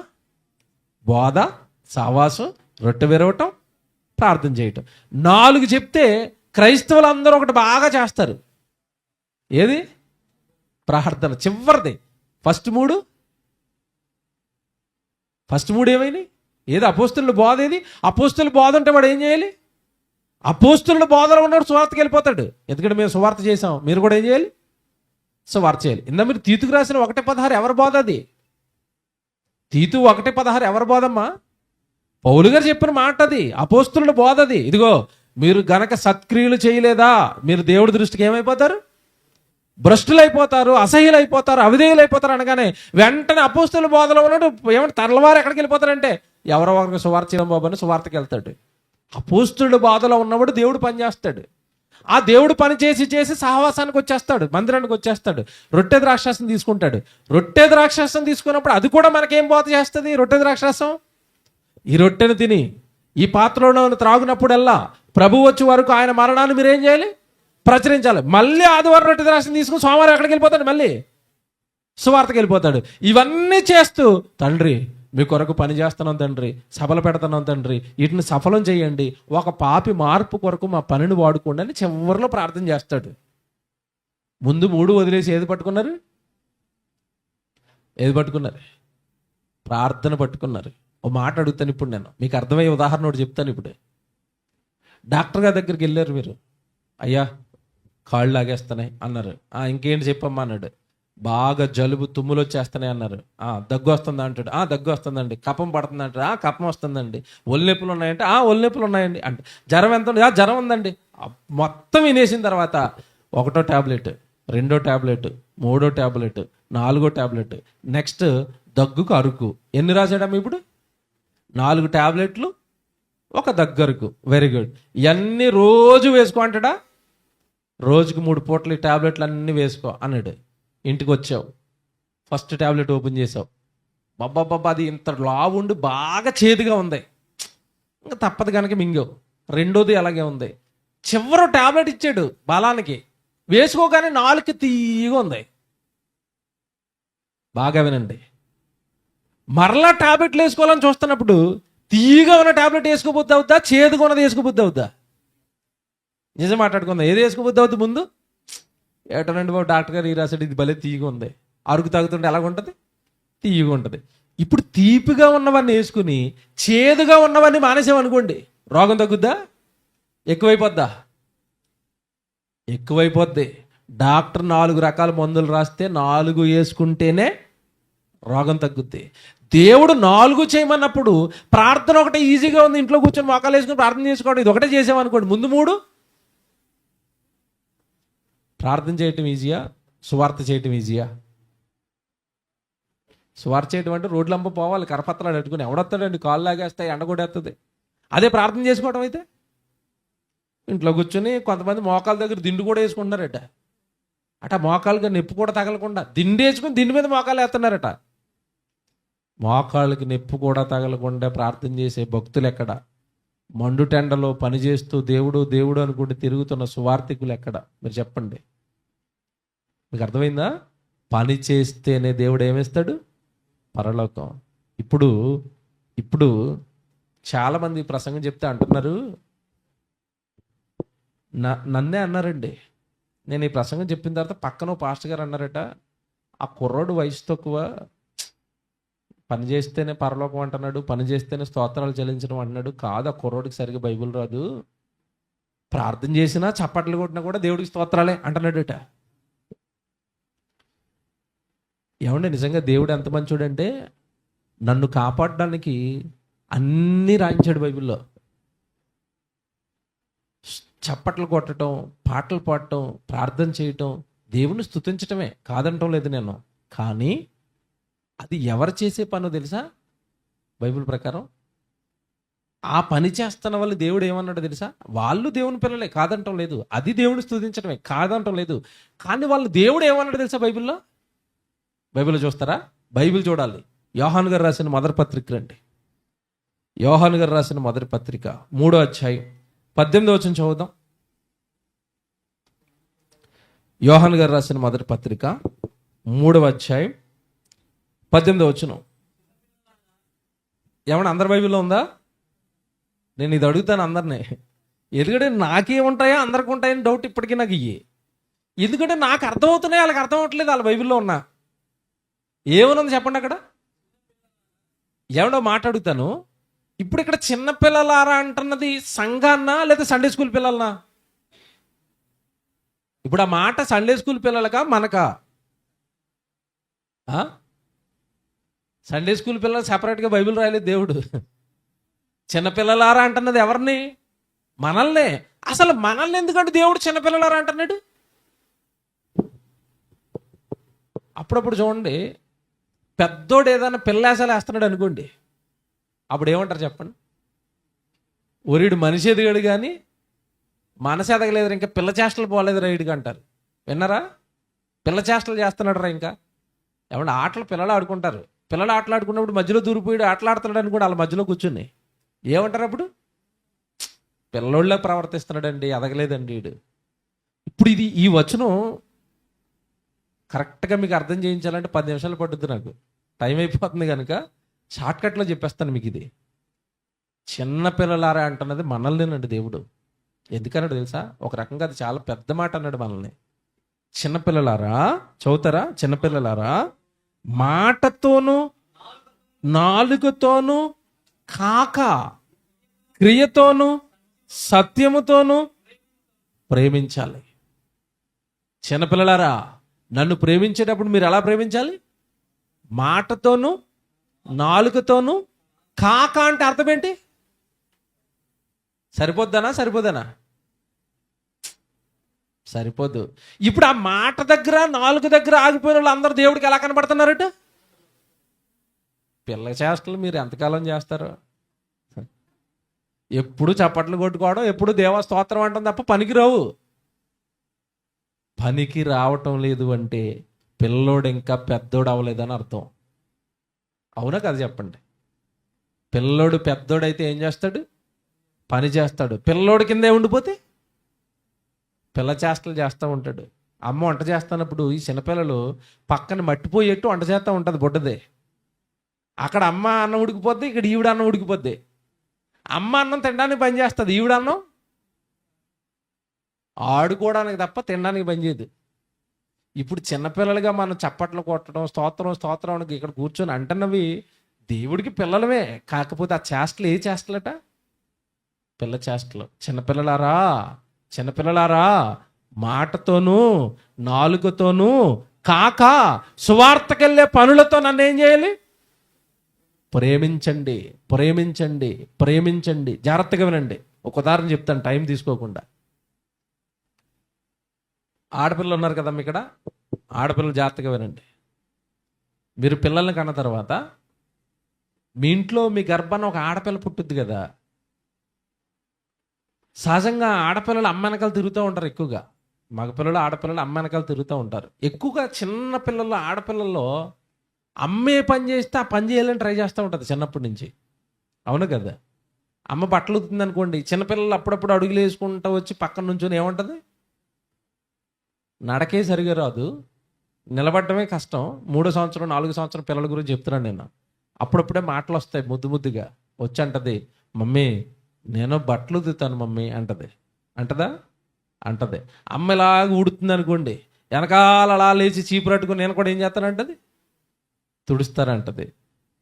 తల్లి ఏ పని చేస్తే పని చేస్తానంటదండి పిల్ల.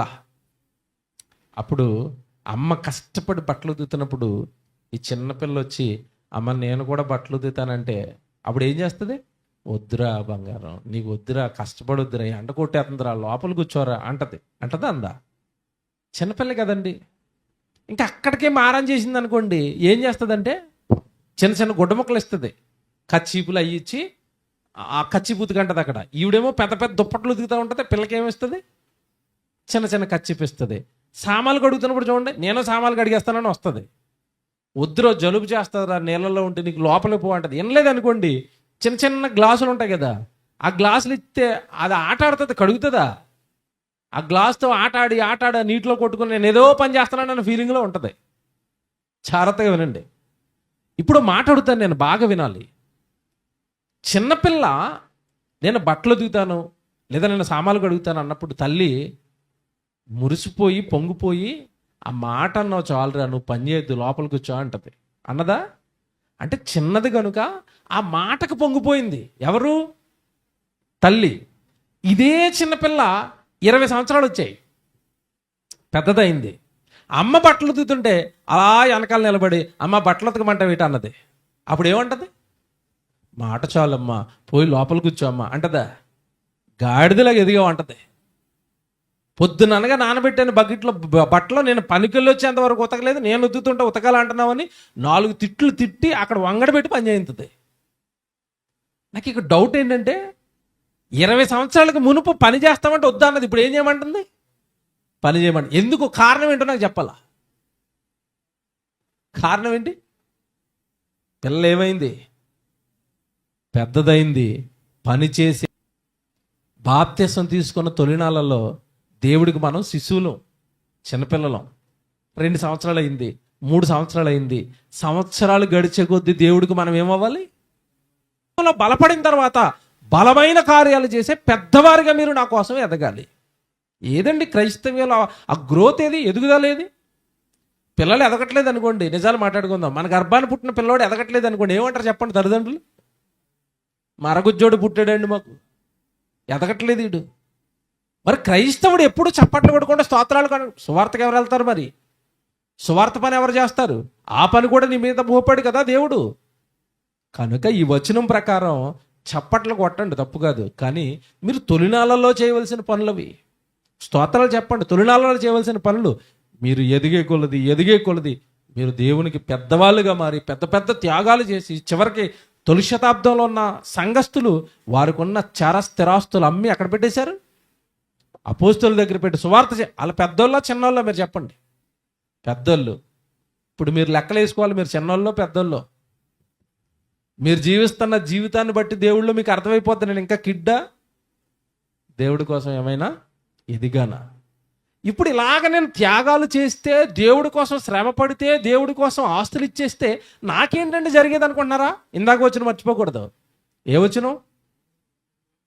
తన్ను ప్రేమించి త్యాగాలన్నీ చేసేవారి కొరకు, ఈ పనులన్నీ చేసేవారి కొరకు ఏవి సిద్ధపరిచెనో అవి కంటికి కనబడలేదు, చెవికి వినబడలేదు, హృదయానికి. అంటే అర్థం ఏంటి? నువ్వు ఇచ్చింది ఏమి ఊరకనే ఉంచుకొని నేను నీకు దానికి చాలా గొప్పది సిద్ధపరుస్తున్నాను అన్నట్టు. ఎబ్రి పత్రిక 6వ అధ్యాయం కూడా చూడండి, 9వ వచనం 10వ వచనం చూద్దాం. ఎబ్రి పత్రిక, హెబ్రీలకు రాసిన పత్రిక 6వ అధ్యాయము 10వ వచనం చూడండి బైబిల్లో. హెబ్రీలకు రాసిన పత్రిక 6వ అధ్యాయం 10వ వచనం. మీరు చేసిన కార్యమును మీరు పరిశుద్ధులకు ఉపచారము చేసి ఇంకను ఉపచారము చేయుచుండుట చేత, ఇది అండర్లైన్ చేసుకోండి, తన నామమును బట్టి చూపిన ప్రేమను మరుచుటకు దేవుడు అన్యాయస్తుడు కాదు. మళ్ళా అదే చెప్తున్నాడు, చూసారా? నా మీద ప్రేమ చూపించారు కదా, పరిశుద్ధులకు ఉపచారం చేశారు కదా, వాళ్ళకి వంటలు చేశారు కదా, వాళ్ళకి వాక్యం చెప్పించారు కదా, వాళ్ళని దేవుళ్ళో బలపరచడం కోసం ₹1,000 ఖర్చు పెట్టారు కదా. నా నామమును బట్టి, నా నామ కీర్తి కోసం, నా నామ ఘనత కోసం మీరు చేసిన ఏ కార్యాన్ని మరవడానికి నేను అన్యాయస్తుడిని? ఏమంటే మనుషులకి చేస్తే మర్చిపోరు చెప్పండి? మీకు ఎన్నో దెబ్బలు తగులు ఉంటాయి, ఎవరికో ఎన్నో సాయాలు చేసి ఉంటారు, వాళ్ళు గుర్తుపెట్టుకున్నారండి. ఇప్పుడు నాకు తెలిసిన ఒక అక్క అండి ఇప్పటికీ బాధపడుతుందండి. ఒక అక్క నేను కలిసినప్పుడల్లా బాధపడుతుందండి. అంటే మా ఇద్దరికి కామన్గా ఇంకొక అతను తెలుసు. కరోనా కాలం తెలుసు కదండి మీకు. కరోనా కాలంలో చాలా కష్టంగా ఉంది. కరోనా కాలంలో కష్టంగా ఉన్న టైంలోనట ఒక సహోదరుడు వెళ్ళి అడిగాడట, అక్క నాకు చాలా కష్టంగా ఉంది, ఇబ్బందిగా ఉంది అని అడిగినప్పుడట, సర్లే నాయన మరి ఇబ్బందిగా ఉందంటే ఏం చేయాలంటే, ఎంత కొంత డబ్బులు ఇవ్వండి అక్క అన్నాడట. ఆవిడ దగ్గర డబ్బులు లేకపోయినా ఎవరి దగ్గర తీసుకుని అప్పు చేసండి డబ్బులు ఇచ్చిందట. ₹1,000 ఇచ్చిందట. ఇంటికి అద్దెకి లేవు, పిల్లలకి లేవు, భోజనానికి లేవు అంటే ₹1,000 ఇచ్చిందట. ఇచ్చినప్పుడు అండి ఎంత పొంగిపోయి ఎంత పొగిడాడంటే అక్కని, అక్క ఈ కాలంలో మీరు ఎంత సాయం చేశారంటే మీ జీవితాన్ని మేలును అసలు జీవితంలో మర్చిపోలేను అక్క అన్నాడట. కరోనా వచ్చి ఇప్పటికి ఎంతకాలం అయింది చెప్పండి? ఎంతకాలం అయింది? 2019 అండి కరోనా. ఇప్పుడు ఎంత? 24 అంటే ఎంతకాలం?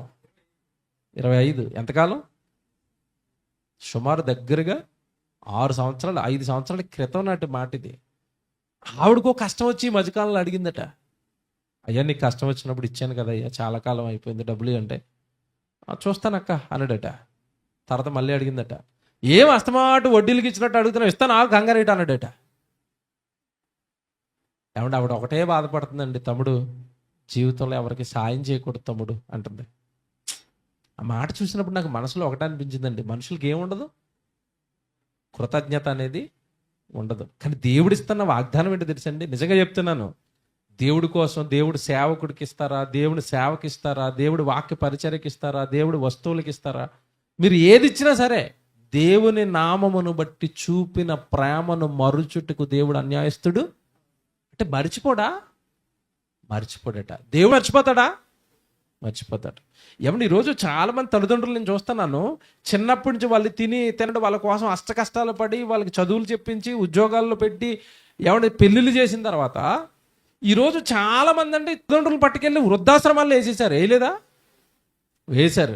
ఇప్పుడు ఈ పిల్లలు తల్లిదండ్రుల ప్రేమను మరిచారా లేదా? వాళ్ళ త్యాగాన్ని మర్చిపోయారా లేదా? మర్చిపోయారు. వృద్ధాశ్రమాలు చేసిన వాళ్ళు ఉన్నారు, రోడ్ల మీద వదిలేసిన వాళ్ళు ఉన్నారు, లేరా? కానీ దేవుడు మాత్రం అలాంటి వాడు కాదు. మరిచిపోకుండా, నీకు అన్యాయం చేయకుండా త్యాగాన్ని నేను గుర్తుపెట్టుకుంటాను ఆయన అంటున్నాడు. అంటే ఇండైరెక్ట్గా ఏం చెప్తున్నాడు అంటే, అప్పుడప్పుడు చూడండి, మనం సాయం చేసినప్పుడు ఎవరో కొంతమంది అంటారు, నీ మేలు ఊరకనే మర్చిపోనయ్యా అంటారు. అంటే అర్థం ఏంటి?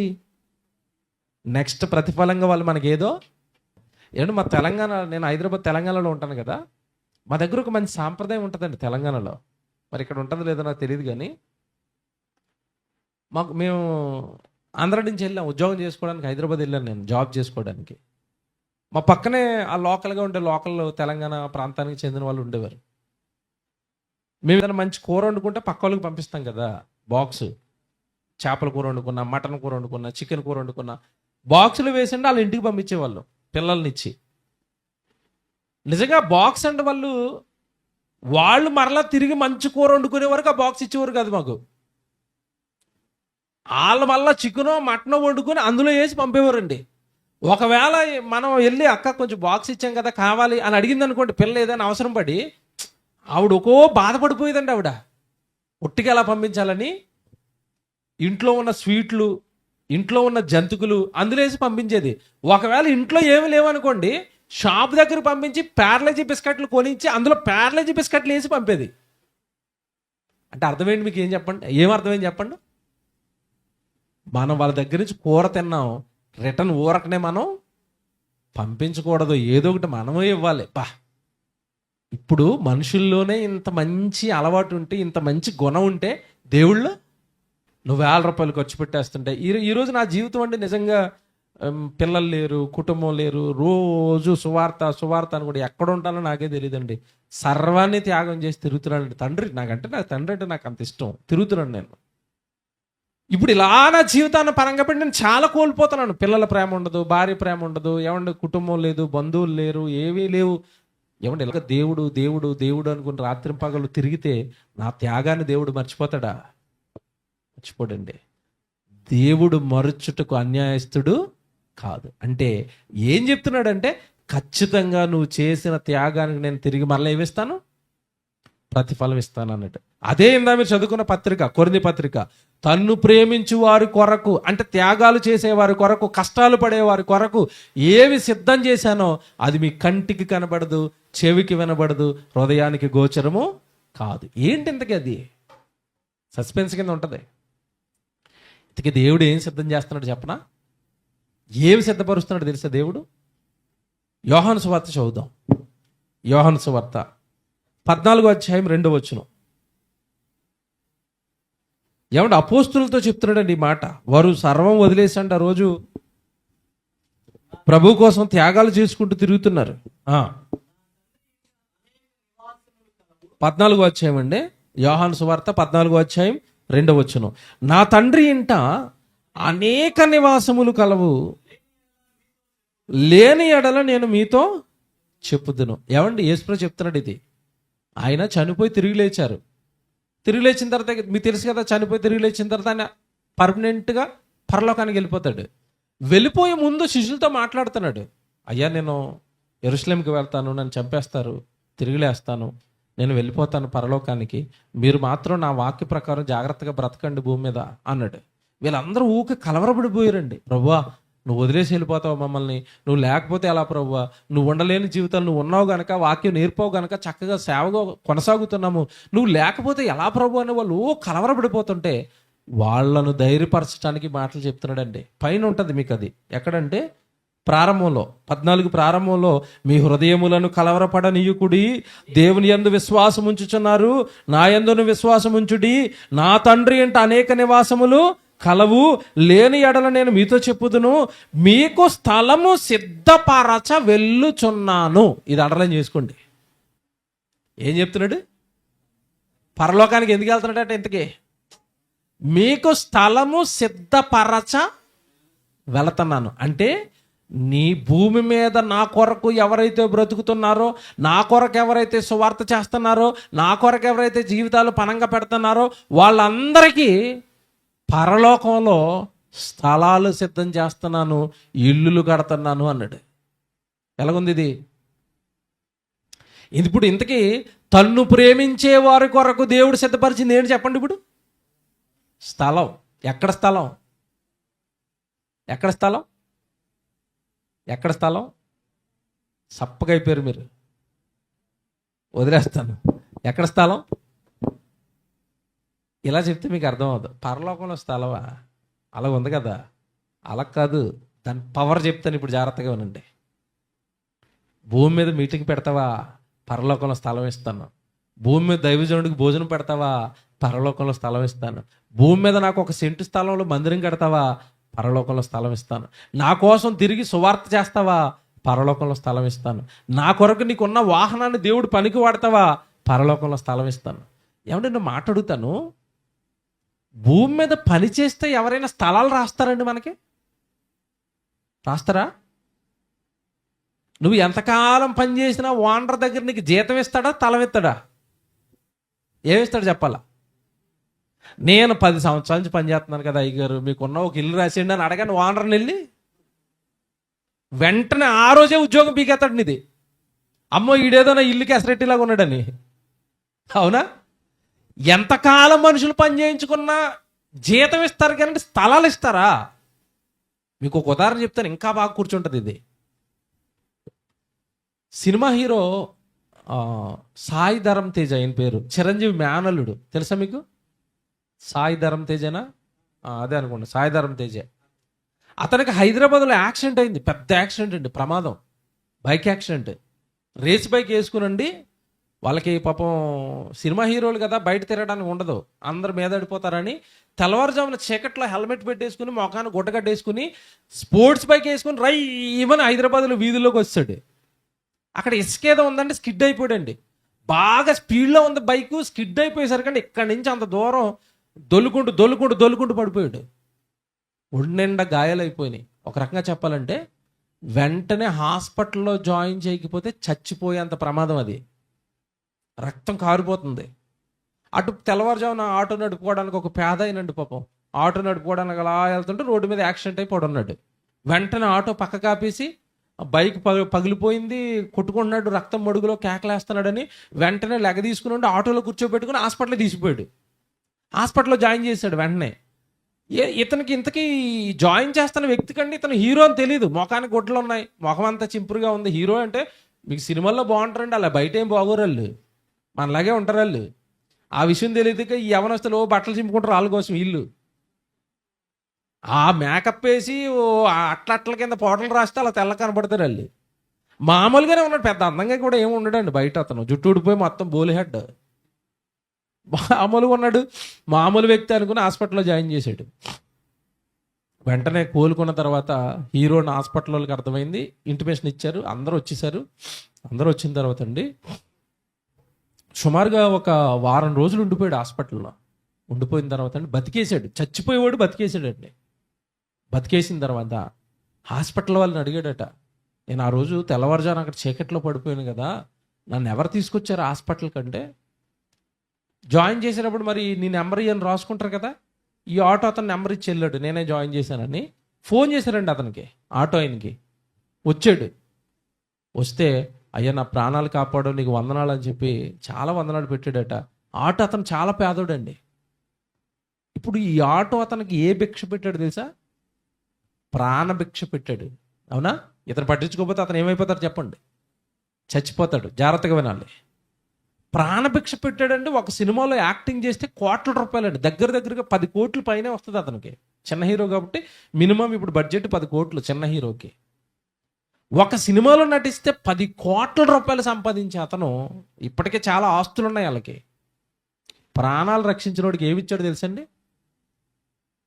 అయ్యా నన్ను చాలా కాపాడారు, ఇదిగో నా నెంబర్ తీసుకొని ఫోన్ నెంబర్ ఇచ్చాడు, నీకు ఏదైనా కష్టం వస్తే నాకు ఫోన్ చేయి అన్నాడు. తర్వాత చెక్ రాసి ఇచ్చాడండి. చెక్ ఎంత ఇచ్చాడు తెలుసండి? 4 లక్షలు ఇచ్చాడు. ఇప్పుడు ఇదంతా మీకు ఎందుకు చెప్పాను తెలుసా? నా ప్రాణాన్ని కాపాడేవు, నువ్వు లేకపోతే నేను చచ్చిపోయాను కనుక జూబ్లీ హిల్స్లో ఒక ఇల్లు ఉంది, ఆ ఇల్లుకి రాసేస్తానని ఇల్లు ఇచ్చాడేంటి హీరో? ఇస్తాడా? ప్రాణాలు కాపాడినా ఇవ్వడు. బాగా అర్థం చేసుకోవాలా, అక్కడ ప్రాణాలు కాపాడాడు. ప్రాణాలు కాపాడిన స్థలం ఇచ్చాడా, పొలం ఇచ్చాడా? 4 లక్షలు అంటేనండి మన లెక్కల్లో అతని 40,000 అండి. అతని 4 లక్షలు అంటే అతని సంపాదనకు అతని క్రేజ్కి జస్ట్ 40,000. ఎంత ఇచ్చాడు ఆ టైంకి? 4 లక్షలు ఇచ్చి టాటా బాయ్ బాయ్ అన్నాడు. స్థలం ఇచ్చాడా? పొలం ఇస్తాడా? ఇల్లు ఇస్తాడా? ఆస్తి ఇస్తాడా? ఏమీ ఇవ్వడు. దేవుడు చదువుకున్న మాట ఏందా? మీరు చదువుకున్న మాట, భూమి మీద నా కోసం జీవితాలు ఇస్తారా? అయితే నేను మీ కొరకు పరలోకంలో స్థలము సిద్ధపరచ వెళుతున్నాను. ఇప్పుడు అడుగుతున్నాను మిమ్మల్ని, సభలు చేసిన ఆనంద్ ఇంకో తమ్ముడు సభలో ఉంటే జాగ్రత్తగా వినండి. ఇప్పుడు దేవుడి కోసం మనం ఇంత ఖర్చు పెడుతున్నాం కదా. ఇంట్లో ఆడపిల్లలు కష్టపడుతున్నారు, ఇంకా యవనస్తులు కష్టపడుతున్నారు, సౌండ్ సిస్టమ్ పెట్టడానికి నాజరు తమ్ముడు అందరూ కష్టపడుతున్నారు, సేవకులు సంఘం అందరూ కష్టపడుతున్నారు కదా. జాగ్రత్తగా వినండి. ఇప్పుడు ఇంత కష్టపడుతుంటే దేవుడు మనకి ఏమిస్తానన్నాడు అన్న ఆశతో ఇదంతా మనం చేస్తానని చెప్పండి. పరలోకం ఇస్తాడు. పరలోకం ఇవ్వటం అంటే పరలోకంలో మనకి ఏమిస్తాడు? స్థలం ఇస్తాడు. నేను మాట్లాడుతున్నాను, ఆ స్థలం ఎంత ఉంటుందో మీ కంటికి కనబడిన వాళ్ళు చేయొద్దండి. స్థలం ఎన్ని ఎకరాలు ఇస్తాడు?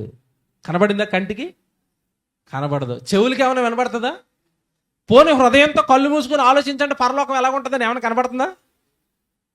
ఏవి కనబడదు.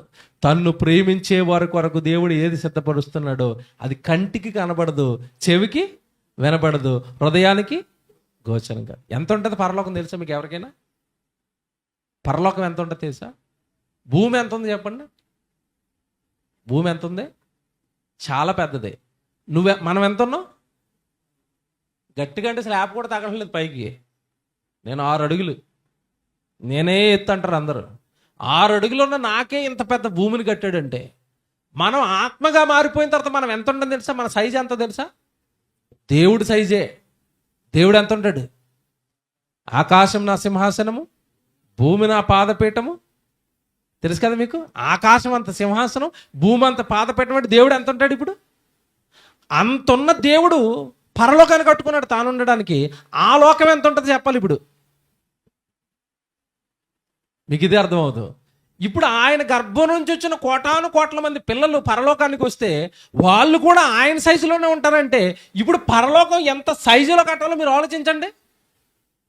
అందుకే అన్నాడు, నీ హృదయంతో ఆలోచించిన పని అవదు కొడుక, నీ బుర్ర పని చేదురా అన్నాడు. అంత పెద్ద మహాలోకాన్ని మనుషుల కోసం సిద్ధం చేసి అక్కడ భూమి మీద దేవుడిని ప్రేమించిన వారు, దేవుడి కొరకు బ్రతికిన వారికి పరలోకంలో దేవుడు ఏం సిద్ధం చేస్తున్నాడట? స్థలం. ఇప్పుడు చెప్తాను జాగ్రత్తగా వినండి. పరలోకపు స్థలము అనగానే మీరు అలా ఆలోచించాలంటే, మీకు అది అర్థం అవ్వాలంటే భూమి మీద ఉన్న స్థలాల గురించి ఆలోచించాలి. Very good. ఇది ఏ ఊరు చెప్పండి? ఎర్రగొండ్లపాలెం. ఎర్రగొండ్లపాలెంలో మెయిన్ రోడ్డు పక్కన స్థలం ఎంత ఉంటుంది? సెంటు. తెలిసిన వాళ్ళు ఎవరు అందా చెప్పండి. మనమే రియల్ ఎస్టేట్ కాదు కదా. ఎంతండి? 10 లక్షలు. ఐగారు 10 లక్షలు. జాగ్రత్తగా వినండి. ఎర్రగొండ్లపాలెంలో రోడ్డు పక్కన సెంట్ ఎంత? 10 లక్షలు. ఇక్కడ 10 లక్షలు. ఎర్రగొండ్లపాలెం వదిలేసి విజయవాడ వచ్చేసారు. విజయవాడ బస్ స్టాండ్ పక్కన సెంట్ ఎంత ఉంటుంది? బాగా ఆలోచించాలి. ఎంత ఉంటుంది? 10 లక్షలు ఉండదు, ₹1,00,00,000 ఉంటుంది. అక్కడ సెంటు 1,00,00,000, ఇక్కడ సెంట్ ఎంత? ఎంత? 10 లక్షలు. ఇప్పుడు నాకు విజయవాడలో కూడా బోరు కొట్టి హైదరాబాద్లో చిరంజీవి గారి ఇంటి పక్కన జూబ్లీ హిల్స్లో ఉండాలనుకుంటున్నాను. అక్కడ సెంట్ ఎంత ఉంటుంది? సెంట్ ఎంత ఉంటుంది తెలుసా? 100 కోట్లు ఉంటుంది అక్కడ. బంజారా హిల్స్, జూబ్లీ హిల్స్ అంటేనే హైదరాబాద్ మొత్తంలో కాస్ట్లీయెస్ట్ రేట్లు అక్కడే ఉంటాయి. ఏమన్నా మాట్లాడుతాను నేను. సెంటు భూమి ఎర్రగొండ్లపాలెంలో ఎంత? 10 లక్షలు. విజయవాడలో ఎంత? 1,00,00,000. హైదరాబాద్కి వెళ్ళేసరికి ఎంత అయింది? 100 కోట్లు. స్థలం అదే కదా, రేట్ ఎందుకు పెరుగుతుందో చెప్పాలా? బాగా ఆలోచించుకోండి. ఎక్కడైనా సెంటే, విజయవాడలో అయినా సెంటే, హైదరాబాద్లో అయినా సెంటే. రేట్ ఎందుకు పెరిగింది చెప్పండి? ఆలోచించండి. పోనీ రేట్ ఎందుకు పెరుగుతుందో చెప్పాలా? అక్కడ దొరికే వసతులను బట్టి రేటు. అవునా కదా? వసతి. విజయవాడలో ఉన్న వసతులు ఎర్రగొండపాలెంలో ఉంటాయా? ఉండవు. హైదరాబాద్లో ఉన్న వసతులు విజయవాడలో ఉంటాయా? హైదరాబాద్లో పరిస్థితి ఏంటో తెలుసా? చికెన్ కావాలన్నా, మటన్ కావాలన్నా, బిర్యానీ కావాలన్నా, థమ్సప్ కావాలన్నా, పెప్సీ కావాలన్నా, కూరగాయలు కావాలన్నా, కరివేపాకు కావాలన్నా ఫోన్లో నొక్కితే ఇంటికి వచ్చేస్తాడు. సార్ కరివేపాకు అంటాడు. ఎర్రగొండపాలెంలో నొక్కండి ఫోన్లో కరివేపాకు కావాలని. అవుతుందా? అవదు. మేము హైదరాబాద్లో షాపులకి వెళ్ళాం, ఎందుకు మాకు అంత టైము లేదు. నేను ఇంట్లో, మీకు విషయం తెలుసండి, నేను మీటింగ్లో తిరుగుతున్నప్పుడు 4 రోజులకు ఒకసారి ఫోన్ చేస్తా సిస్టర్, ఏమండి కూరగాయలు అయిపోయినాయి అంటది. ఓకే లిస్ట్ చెప్పు అంటాను, మొత్తం లిస్ట్ చెప్తుంది. ఆవిడ చెప్తా ఉంటే ఇక్కడ నేను నొక్కుతూ ఉంటాను ఫోన్లో. నేను నొక్కి అలా ఫోన్ పెట్టిన 20 నిమిషాలు వెళ్ళి డోర్ కొడతాడు. మేడం కూరగాయలు తెచ్చేసాను అంటాడు. ఎర్రగొండపాలెంలో తెప్పించండి అలాగా. షాప్ కట్టేసాడంటే దిక్కులేదు, ఇక మన షాప్ తీసే వరకు గురుసుట్లో తిరగాలి ఇప్పుడు మనం ఇక్కడ. అందుకు రేట్లు పెరుగుతున్నాయి. వసతిని బట్టి ఏం పెరుగుతుంది? రేటు. మన దేశం కంటే అమెరికా ఇంకా అడ్వాన్స్డ్ కంట్రీ. ఎక్కడైనా 100 కోట్లు దొరికిందేమో, అమెరికా వెళితే సెంటు నేల ఇంకా కాస్ట్లీ. ఎందుకంటే అది మనకంటే దేశం ఏమైంది? అభివృద్ధి చెందింది. అమెరికా ఎలా ఉంటుంది తెలుసా? పాలు కావాలనుకోండి, మనం షాప్కి వెళ్ళి మనం ఏం తెచ్చుకోవాలా? పాలు ప్యాకెట్ తెచ్చుకోవాలా. ఆ ట్యాప్ ఇప్పుకుంటే ఇంట్లో పాలు వస్తాయి. ట్యాప్ ఇప్పుకుంటే పెరుగు వస్తుంది. ఎంత పెరుగు వాడుకుంటే అంత మీటర్ తిరిగితే తర్వాత డబ్బులు కట్టాలా. ఇంట్లోకి వేసేసారు పెరుగు కనెక్షన్, పాలు కనెక్షన్ వాళ్ళు. మీకు అర్థమైందా? కనుక దేవుని పిల్లలుగా మనం ఆలోచిస్తే రేట్లు ఎందుకు పెరుగుతున్నాయంటే వెళ్ళే కొలది ఏం పెరుగుతుంది? వసతి. ఒక్క మాట అడుగుతాను ఇప్పుడు, నేను బాగా ఆలోచించాలి ఒక మాట. ఇప్పుడు అమెరికాలో స్థలం ఎక్కువ రేటు అన్నిటికంటే, ఇప్పుడు అమెరికాలో స్థలమే ఎక్కువ రేటు అంటే ఇప్పుడు అమెరికా గొప్పదా పరలోకం గొప్పదో చెప్పాలి నాకు. ఏది గొప్పది? అమెరికా గొప్పదా పరలోకం గొప్పదా? పరలోకమే గొప్పది. ఎలాగా? ఇప్పుడు అమెరికాలో ఉన్నవాడికి బీపీ వస్తుందా? వస్తుందా?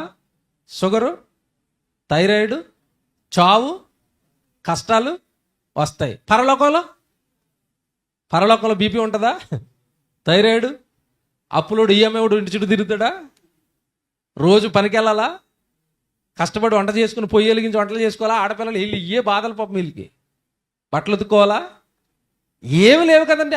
పరలోకం అనగానే ఏ కష్టాలు ఏ బాధలు లేని లోకం, ఆకలి దప్పికలు లేని లోకం, సూర్యుడు ఎండదెబ్బ తగలని లోకం, గొర్రెపిల్ల యేసుక్రీస్తుల వారే కళ్ళ ముందుండే లోకం. అంత మంచి లోకంలో స్థలం ఎన్ని వేల కోట్లు ఉంటుందో మీరు చెప్పాలి. ఇప్పుడు ఇంకా అడగనా? మీకు ఇంకోటి అడగనా? మీలో ఇక్కడ కూర్చున్న మీలో ఎవరైనా అమెరికాలో స్థలం కొనగలరా? కొనలేరు. పోని జూబ్లీ హిల్స్ చిరంజీవి గారి పక్కనే అవదు. పోని విజయవాడ బస్ స్టాండ్ పక్కనే అవదు. పోని ఎర్రగొండపాలెం అవదు. పరలోకంలో స్థలం దేవుడు కాస్ట్ పెట్టి కొనుక్కోండి అంటే, నమస్కారం అండి, దేవుడు ఏమన్నాడు తెలుసా? నాయన మీటింగ్ ఎట్రా పరలోకంలో స్థలం రాసేస్తాను అన్నాడు. అబ్బా పిచ్చెక్కిపోయి నేనైతే, ఒరే భూమి మీద మీటింగ్ ఎట్రా పరలోకంలో స్థలం రాసేస్తాను అన్నాడు. ఎంత మంచి దేవుడు అండి! ఇంత మంచి దేవుడు ఎక్కడైనా ఉంటాడా? మీటింగ్ పెడతావా, సువార్తలు చేస్తావా, నీ కష్టార్జితాన్ని అంతా కాదు, అందులో కొంత దాచుకుని నాకు సువార్తకి ఇస్తావా, నీకు పరలోకంలో స్థలం రాసేస్తాను అన్నాడు. మీకు ఏమర్థమైందో? పరలోకం స్థలం అంటే నిద్ర పట్టదు రాత్రి. ఆ మహాలోకం, భక్తులుండే లోకం, దేవుడు కళ్ళ ముందుండే లోకం, ఆకలి దప్పికలు బాధలు కష్టాలు కన్నీళ్ళు వేదనలు లేకుండా ఎప్పుడు ఆనందంగా సంతోషంగా నవ్వుతూ ఉండే లోకంలో నువ్వు భూమి మీద చిన్న చిన్న కార్యాలు చేస్తే దానికి ప్రతిఫలంగా నేనేం సిద్ధం చేస్తున్నాను అన్నాడు. ఏమండి ఎలాగుంది ఇప్పుడు మీకు? చచ్చా, దేవుడి కోసం బ్రతికి చచ్చిపోలండి. దేవుడి కోసం ఏదోటి చేసి ఆ స్థలం కొట్టేయాలండి. అంతేనా? ఎంత బతికి ఆ స్థలాన్ని లాక్కోకపోతే ఇంకెందుకండి బతుకు క్రైస్తవ్యం. కానీ అది అందరికి ఇవ్వడట. ఎవరికి ఇస్తాడట? నన్ను ప్రేమించే వారి కొరకే నేను ఆ స్థలాన్ని సిద్ధం చేస్తున్నాను. ఇంకో ట్విస్ట్ చెప్పను అక్కడ మీకు. పైన 2వ వచనం ప్రారంభంలో దేవుడు ఏమన్నాడు? నా తండ్రి ఏంటి అనేక నివాసములు కలవు అంటే అర్థం ఏంటి? ఇల్లులు చాలా కట్టాడు, అక్కడికి వెళ్ళేవాళ్ళు లేరు. మీకు అర్థమైందా? ఇల్లులు చాలా ఉన్నాయి. మీకు ఇంకా అర్థం కావడానికి ఒక ఉదాహరణ చెప్తాను. భూమి మీద పుట్టిన మనుషులందరికీ దేవుడు ఇల్లులు కట్టేశాడు. నా కొడుకు వస్తాడు మళ్ళీ పరలోకానికి, మరి ఎక్కడ ఉంటాడని ముందుగానే ఇల్లు కట్టేశాడు. ఆ ఇల్లులన్నీ బూజులు పట్టేసి ఉన్నాయి ఇప్పుడు. మీకు అర్థమయ్యే భాష. అందుకే అంటున్నాడు, పరలోకంలో నా తండ్రి అంటే చాలా నివాసములు కలవు, వాటిని నేను మీకు మళ్ళా స్థలము సిద్ధపరచా. అంటే ఏ ఇంట్లో పెట్టాలో రెడీ చేస్తాను నేను, వెళ్ళి మీరు జాతర పని చేసుకుంటూ వచ్చి తీసుకెళ్ళిపోతాను ఆ ఇంట్లోకి అన్నాడు. స్థలం సిద్ధం చేయటం ఏంటి, మళ్ళీ ఆల్రెడీ ఇల్లులు కట్టేసంటే అర్థం ఏంటంటే, ఇల్లులు కట్టాడు కానీ ఆ ఇంట్లోకి వెళ్ళాల్సిన వాళ్ళు ఆ ఇంట్లోకి వెళ్ళకుండా కింద పాతాళానికి వెళ్ళిపోయి కాలిపోతున్నారు. అందులో ఒకని జ్ఞాపకం చేస్తాను, ఇస్కరియోతు యోధా.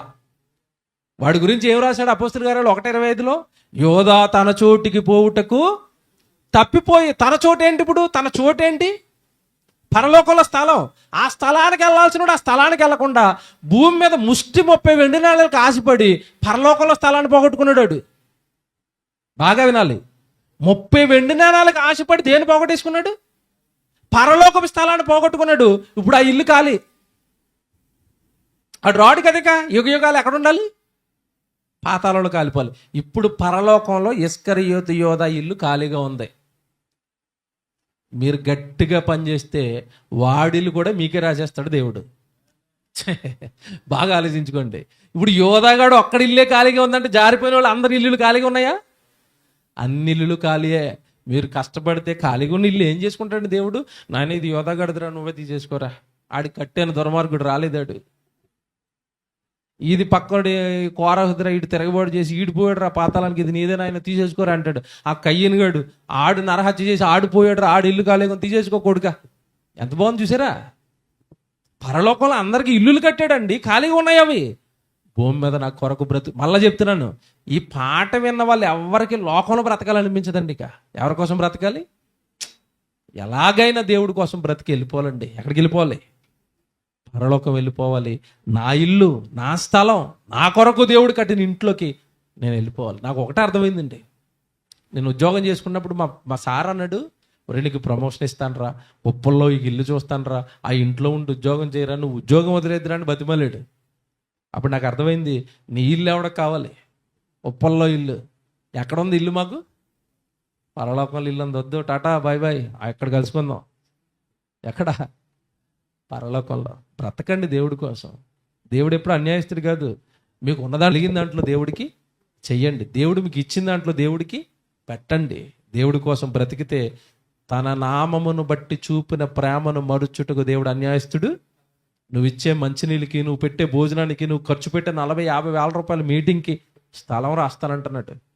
పరలోకపు స్థలం. అది పొందుకుంటారా? మిస్ అయిపోతారా?